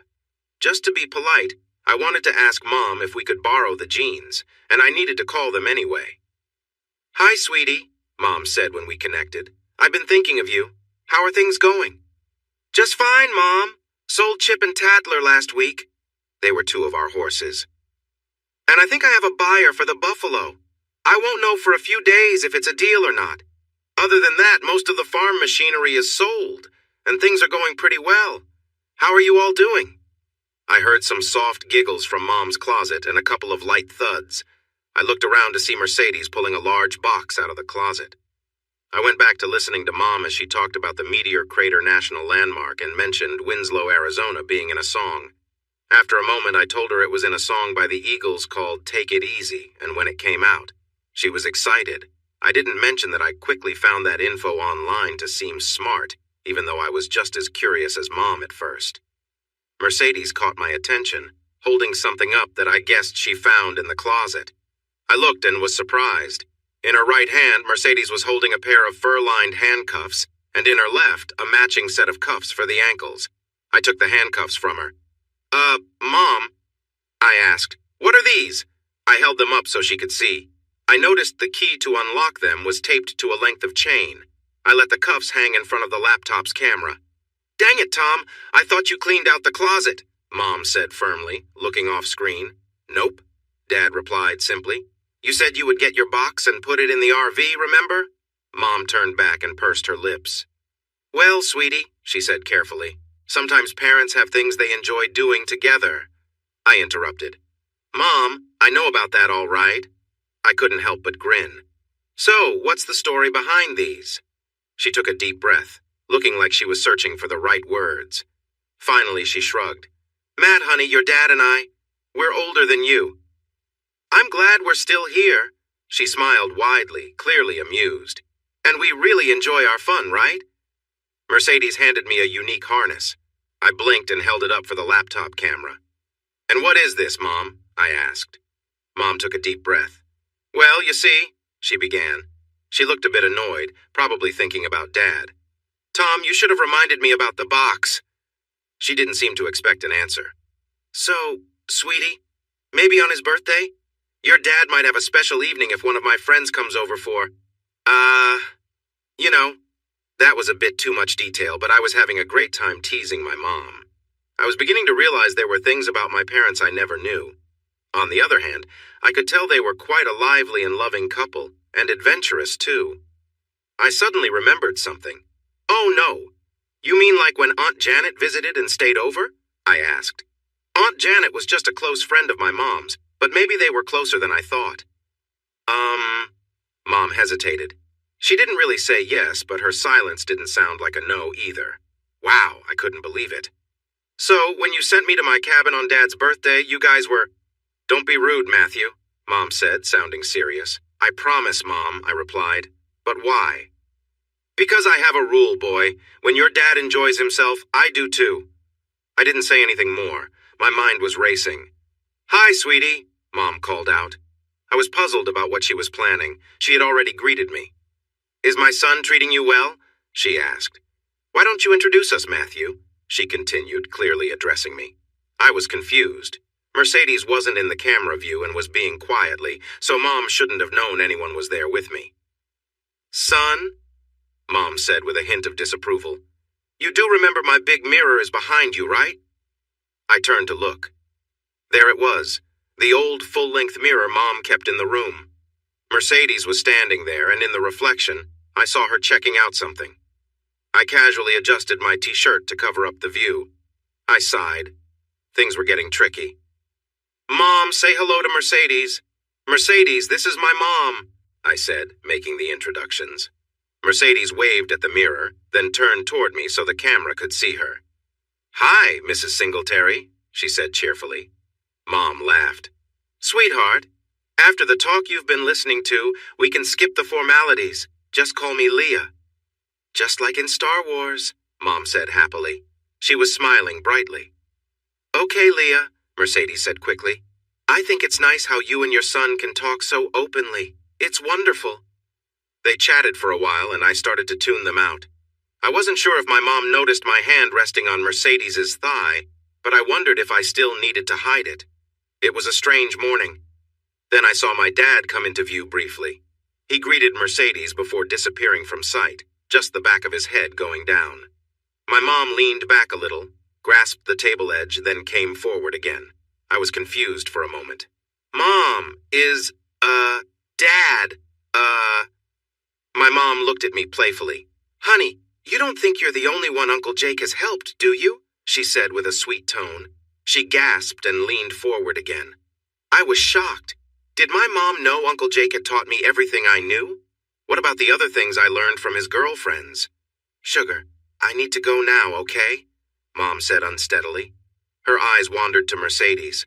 "Just don't do anything we wouldn't, all right?" She reached to press a key on her laptop. "Mom!" I intervened quickly before she could end the chat. "What would you not do?" She thought for a moment. "Honey, I'll get back to you on that, okay?" She replied sweetly. "Nice to meet you, Mercedes," she called out. She pressed a key and her image disappeared. I closed my laptop and looked at Mercedes. I was surprised, but not upset. "Cowboy," Mercedes said softly, "how badly do you want to go for a ride?" she asked, walking toward the bed with a pair of cuffs. I didn't wait to answer. I moved quickly towards her. In no time, she had her shirt off and was lying on the bed with her wrists in the cuffs and her legs open when I reached her. We didn't go horseback riding that day or the next. We did go on the fourth day. We needed a break. That was how things went through the weekend and into the next week. Everything had changed on Thursday. "Honey, Matt," Mercedes asked gently at breakfast.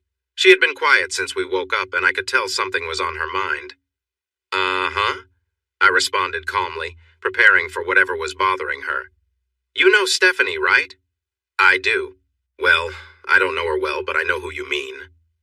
Mercedes nodded. Could we invite her to stay with us? Would that be okay?" I was surprised. Things between Mercedes and me had been going well. We got along really well in every way. We did the morning chores together, cooked meals, took walks almost to the road, went riding, and really enjoyed being together. At least, that's what I thought. Why did she want to bring someone here who might make it harder for Mercedes and me to get closer? But then, her question about having Stephanie stay with us was an interesting choice of words. "Sure," I replied calmly. There was no need to create obstacles. If Mercedes didn't want to be alone with me, that was that. I might as well go with the flow. Mercedes smiled right away. "Thanks, sweetie. I'll call her, okay?" "Of course." She took my hand as she made the call and pulled me next to her. It seemed like she wanted my support while she talked to her friend. I saw this as a good sign. "Hi, Steffi," Mercedes said to her friend. "Cowboy said yes, so it's a go." "Uh-huh. We can practice some routines. The living room has a nice floor and—" "Yes, Stephanie." Horses, yes, the airplane too. Stephanie, please listen." She rolled her eyes at me. "Okay, yeah, we'll do all kinds of things. Just pack, Stephanie. Steffi, hush. Please listen to me. Just bring a few things. No, you won't need much. We're pretty laid back, okay? Yeah, I know. Listen, pack my extra brushes and hairdryer and... Yeah, you know what I mean. Right." She said we again, referring to me and her. I liked that. It made me feel good about this situation. Then, a thought hit me. I waved to get her attention. "Hang on a minute, Steph," Mercedes said into the phone. "Does she know how to find us?" I asked. Mercedes had talked about Stephanie bringing things to the ranch. Mercedes sighed and shook her head, which made me smile. If she can reach McReady's airfield, we can go pick her up in the plane. What do you think? I gave her the address and started giving some directions. She has a GPS, Mercedes said, cutting me off. She told Stephanie the address and looked back at me. When? She asked. How soon can she arrive? Mercedes checked and got an answer. In a couple of hours? I nodded, glancing at the wall clock. Okay, tell her we'll be there at 1 o'clock. Then I remembered something Mercedes had mentioned to Stephanie. I waved for her to cover the microphone. Was she worried about the laid-back thing you told her? I asked. Mercedes grinned widely. Nope, Steph is. Well, maybe a little adventurous. I returned her smile with one of my own. I had a playful idea. Okay, tell her. How about putting her on speaker so I can talk to her? Mercedes did that, tapping an icon on the screen and setting the phone on the table. I sat down next to her. Stephanie? I said. Hey, this is, Cowboy. Hi, Cowboy, she answered cheerfully. She sounded confident and friendly. She had chatted with me when I filled in for Mercedes during some of their long talks, so Mercedes could take a quick break. Say, Steph, we'll come down to meet you at McReady's like Mercedes said, but I think you should know it's National Nude Flying Day. Did you know that? No. What does that mean? Stephanie asked, confused. I smiled at Mercedes. Well, Stephanie, it means that everyone on a small plane must fly without clothes if they take off between 7 a.m. and 11 p.m., and that includes us. I'm really sorry, but I don't think we can avoid it, I told her. Mercedes was trying hard not to laugh. Her eyes sparkled with amusement. Well, Stephanie said uncertainly, I guess it's okay. Do I need to drive to the airport without clothes? Oh no, not at all, I assured her. I didn't want the police to stop her on the way there. But when you get into the parking lot at McReady's well, you'll need to be ready when you exit the car and walk to the plane. Okay? Very important. I was just teasing her, but I was having fun with this prank. Make sure not to leave the car until you see Mercedes and me taxi up to the side of the field nearest the parking lot, okay? Okay, Stephanie said happily. I got up and went to the kitchen to make some quick sandwiches. We had made a nice roast dinner the night before, and I was thinking about those roast beef sandwiches. Mercedes helped me do a quick check on the Cessna. It was the first time I had done it without clothes, and it was a lot of fun too. We put a change of clothes in the luggage compartment, but we flew without any clothes on except for sandals. Are you sure this'll be okay? Mercedes asked once again. Honey, I replied, I can't remember the last time I was stopped by the Sky Police while flying. Oh, wait, never. I smiled. This was going to be great. McReady's was a small airfield outside the city. It didn't have a control tower and wasn't very busy. It was often used by weekend pilots who just wanted to get up in the air for a bit. I knew the field, the owner, and the staff there very well. I liked them, and they liked me. I did a flyby over the airfield, looking down into the parking lot. It was almost 1 o'clock, and there, a small car was pulling in. I held the Cessna in a sharp turn to the right, letting Mercedes get a better look. Is that Stephanie in that green car? I asked. It's not green, yeah, that's her, Mercedes told me. I straightened up, flew my approach, and then landed the Cessna smoothly. As we taxied toward the parking lot, I saw a pretty blonde get out of the car, ready for our arrival. She walked to the edge of the grassy airstrip, carrying 2 small bags. With confidence, she approached the Cessna and followed my hand signals to go to the other side. In just a moment, she was outside the plane, handing me the bags. I quickly placed them in the seat behind me. Stephanie climbed in and settled into the back seat, while Mercedes got into the front with me. She fastened her seatbelt, her face shining with excitement. We all smiled at our fun adventure. I started the engine, taxied, and took off a couple of minutes later. Victor Papa Romeo, 319er, said a voice on the radio. It was Gene, who owned the airfield. He wasn't a control tower since the airfield didn't even have one, so this was probably just a friendly call. I gestured for Mercedes and Stephanie to put on the headphones I had ready for them. Victor Papa Romeo, 319er, I replied, smiling to myself. 319er. Please return to McReady Field for, passenger checks, copy? Gene could barely contain his laughter, and I could hear some chuckles in the background. I couldn't help but smile wider. Negative, McReady, I said. 319er is headed to our home port for a important event, 10-4. A lot of people here would really like you to stay and chat, Matt, he replied, dropping any attempt to sound serious. I understand, Gene, I said, but it's important for me to get where I'm going, copy? You rascal, he joked back. Woof, woof, I laughed. Victor Papa Romeo, 3-on-9er, out. I then set a course to fly home and showed the girls how to switch their headsets to talk to each other. Okay, what's going on? Stephanie asked. Mercedes giggled. You fell for it, girl, she told Stephanie. There's no such thing as nude flying day. Very glad to. See you, Miss Stephanie, I joked, offering my hand for a handshake.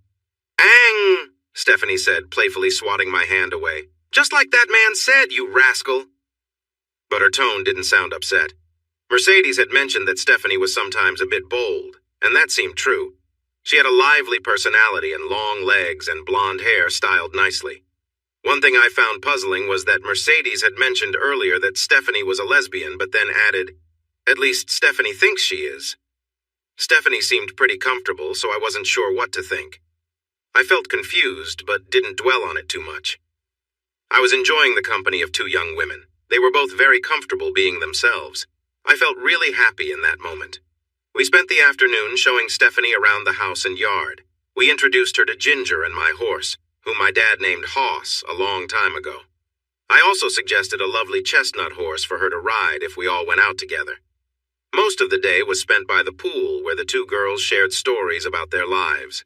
Mercedes included me in their chat, helping Stephanie and me talk and get to know each other better. As the sun began to set, we felt more relaxed with each other. Mercedes started moving a little closer to me, casually touching me and getting a bit nearer than before. She kissed me from time to time, and it seemed like she wanted to show Stephanie that we were close. When we finished locking the outside doors for the night, Mercedes took both of our hands and led us upstairs to the bedroom.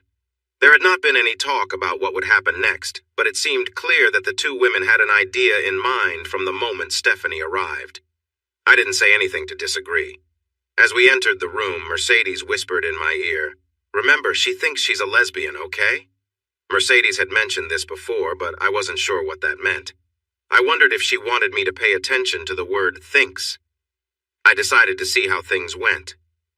Mercedes then sat on the edge of the bed and took my hand and Stephanie's, pulling us down beside her. She lay back, looking at me and then at Stephanie.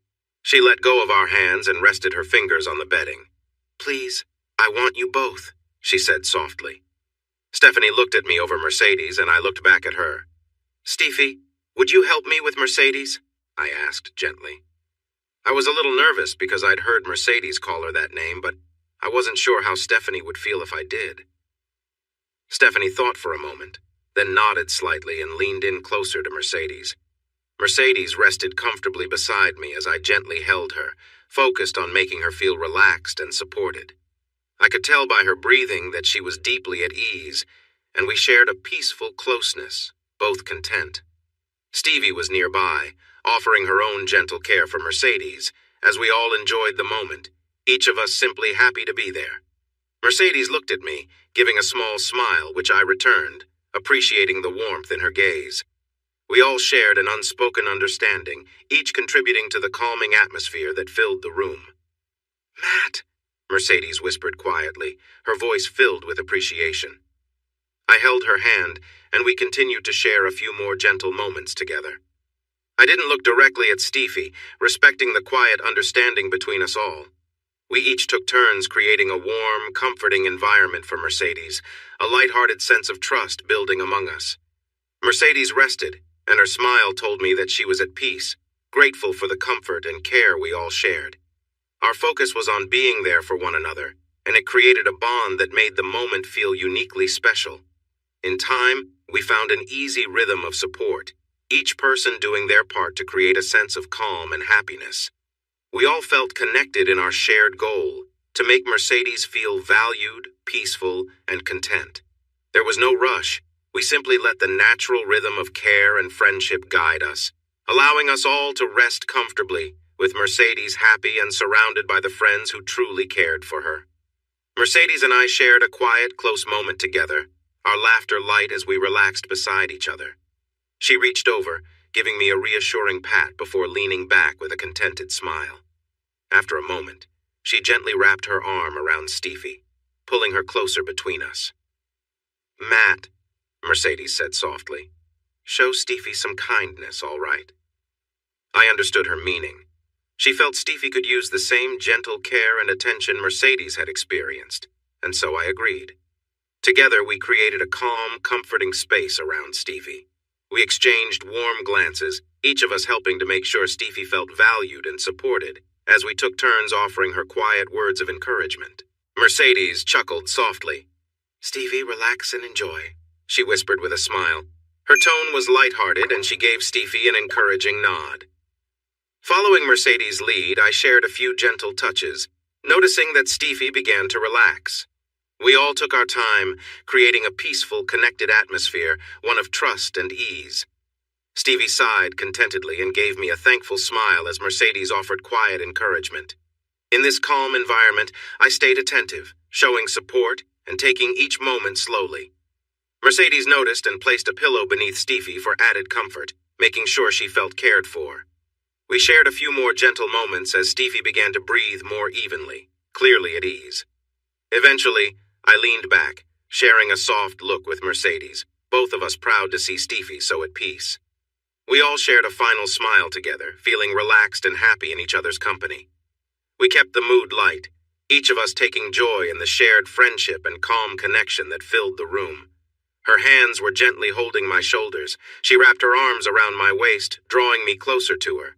Then we started moving together, both of us putting in a lot of effort and breathing hard. Suddenly, Stevie stopped. Her body shook and her eyes widened. She held onto my arms tightly, keeping me above her. I could feel a strong wave of emotion pass through her. She let out a sharp sound and then relaxed, her eyes closing as she laid back. A small shiver ran through her body before she became still. I felt ready to collapse, so I pulled away from her. I had intended to roll to one side, but Mercedes gently pulled me toward the other direction. I ended up lying down between both women, tired and resting on my back. Stevie playfully tapped my chest, trying to get my attention. "What?" I asked, surprised. "I was going to be so happy being with women," she said. "And then you had to go and change that." I wasn't sure how to respond, so I just stroked her arm, hoping to think of something to say later. No, she said softly. "Just be still for a moment, okay?" Mercedes laughed and cuddled up on my right side, resting her head on my shoulder. She giggled again.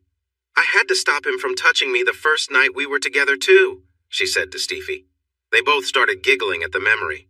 I thought that was a secret, but it seemed like best friends shared everything. For a while we enjoyed the quiet, resting together until Stevie poked me playfully. "Stevie," I said, raising my voice a bit. "We need to agree not to poke or hit each other, okay?" "Wuss," Stevie replied, not sorry at all. "Listen, you're divorced, right?" "I am. Want to see the papers? A real judge signed them?" "No, that's okay. I believe you.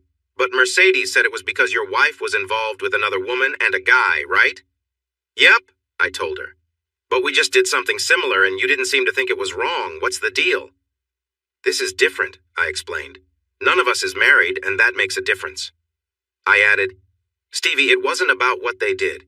It was about them being in a situation where they shouldn't have been together at all." I recalled the day I learned about her actions.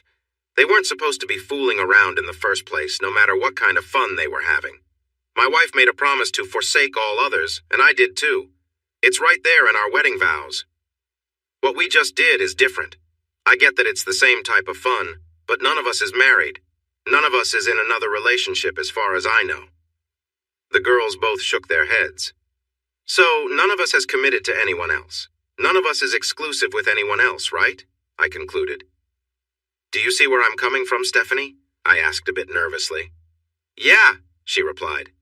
"Great," I said with a smile. "The lecture from Professor Matt is officially over." I playfully patted her and Mercedes' legs. "So, who wants to take a quick shower and then go downstairs to grab something to eat? I'm really hungry." We took our shower together after agreeing to avoid any intimate touches, since that would slow us down. We were all three really hungry. We had already burned a lot of energy, and we'd probably use even more when we changed the sheets and maybe flipped the mattress. I didn't want to be in the wet spot any more than they did. For the next 15 days, the three of us enjoyed each other's company in and out of bed. The girls helped with morning chores, and we went riding. I finally saw Ginger running at full speed with Mercedes riding her, her long black hair flowing behind her. We swam in our pool and took trips to the lake to ride jet skis. We did all sorts of fun things. When we weren't out doing something, we spent time together in many different ways. I spent time with each of the girls on their own, and they also enjoyed time together. Sometimes they wanted to spend time alone, but usually I joined in at some point. We were together in every room of the house, out in the tall grass beyond the barn, and on picnic blankets in the open fields. We did other activities too. I took the girls dancing in the city a couple of times, and we had dinner at nice restaurants several times. We drove their Range Rover into town and cleared out their apartment. I spent a little more than 3 weeks with Mercedes, 1 week just with her, and then 2 weeks with both Mercedes and Stephanie. Those were the best weeks of my life. On our last night, we planned to share a special moment together, but Mercedes and I decided instead to just be close and support each other. She and Stephanie were leaving in the morning, and we were all struggling with that. "You know why I asked if Stephanie could come out here, right?" Mercedes asked softly. I nodded in the dim light of the bedroom. The darkness was only lit by the moonlight shining faintly through the window. "If we had just a little more time alone here," I said. "Then tomorrow might not come at all," I added with a heavy heart. "And Stevie needs to understand who she truly is. It's different than she thinks," I continued. "It seems like she's doing okay, but I'm worried it might create a distance between us." I paused for a moment. "Did it help you?" I asked gently. She sighed. "I'm not sure," she replied sadly. "Maybe," she thought quietly. "If we get through tomorrow, maybe it will be enough." "But I didn't expect Stevie to feel so strongly for you," Mercedes said with a hint of playfulness. "Or you for her." I had no words. Everything felt so tangled. We stayed quiet for a while. "And you know about Stevie and me dancing together?" "I do. You both grew up together, started dancing when you were little, and now you're preparing for that big performance in Philadelphia." "I know," I said. "Maybe I could stay here and find—" "No, that wouldn't work," I interrupted. "The chance you have in Philadelphia is too special. There's nothing like it here. I wouldn't want to take that dream away from you. That wouldn't be fair, and after some time, you might wonder what could have been. That could cause issues between us, no matter how hard we tried to avoid it." I took a deep breath and released it slowly. "If I followed you to Philadelphia, you would be busy with dance, and we wouldn't have much time together, with all the traveling and everything." I sighed again. "We can't make that work either." We could have talked more, going in circles, but then there was a knock on the door. Stevie sniffled softly, trying to hold back her tears. "Can I sleep with you too?" she asked in a small voice. She had meant to give Mercedes and me the night alone, but the thought of facing tomorrow alone was too painful for her. "Of course," I said gently, looking at Mercedes. She nodded. "Come here and let me hold you," I said to Stevie. She crawled under the covers and nestled close to me. I lay on my back while the girls rested their heads on my shoulders. We didn't get intimate, but we felt closer than ever. After Mercedes and Stevie left, I felt completely lost. They didn't call or text, and I didn't reach out either. We had all agreed that it would only make things harder, and there was nothing to be done. It hurt deeply, though. I focused on getting the ranch sold or given away. I sold all my cattle to a ranch near Kingsville. They planned to mix them with their herd to bring in some new genetics. I sold Ginger and another 3-year-old mare to a family named Ingram for $1 each. Fred and Sarah Ingram had 2 daughters, 13-year-old Amber and 11-year-old Pamela, who instantly fell in love with the horses. One day they stopped at my gate while I was getting the horses ready. By the time Fred finally got the girls to leave, my shirt was soaked with their happy tears from hugging me so much.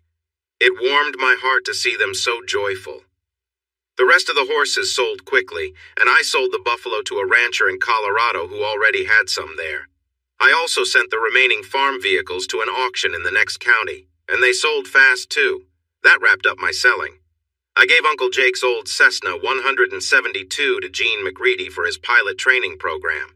He and one of his friends flew me back home after I dropped off the plane. They chatted happily the whole way about the time I flew out of their airfield with 2 passengers.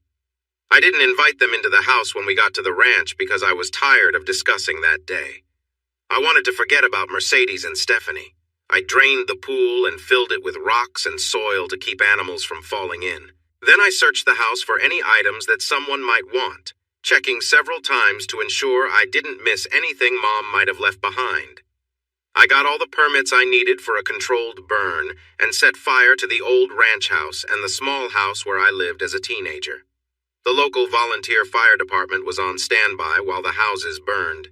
We celebrated with baby back ribs, brisket, and all the sides from Jesse's for the fire crews, along with plenty of soda and bottled water. Everyone stayed long after the fire was out, enjoying food and chatting until they got calls from their partners wondering where they were.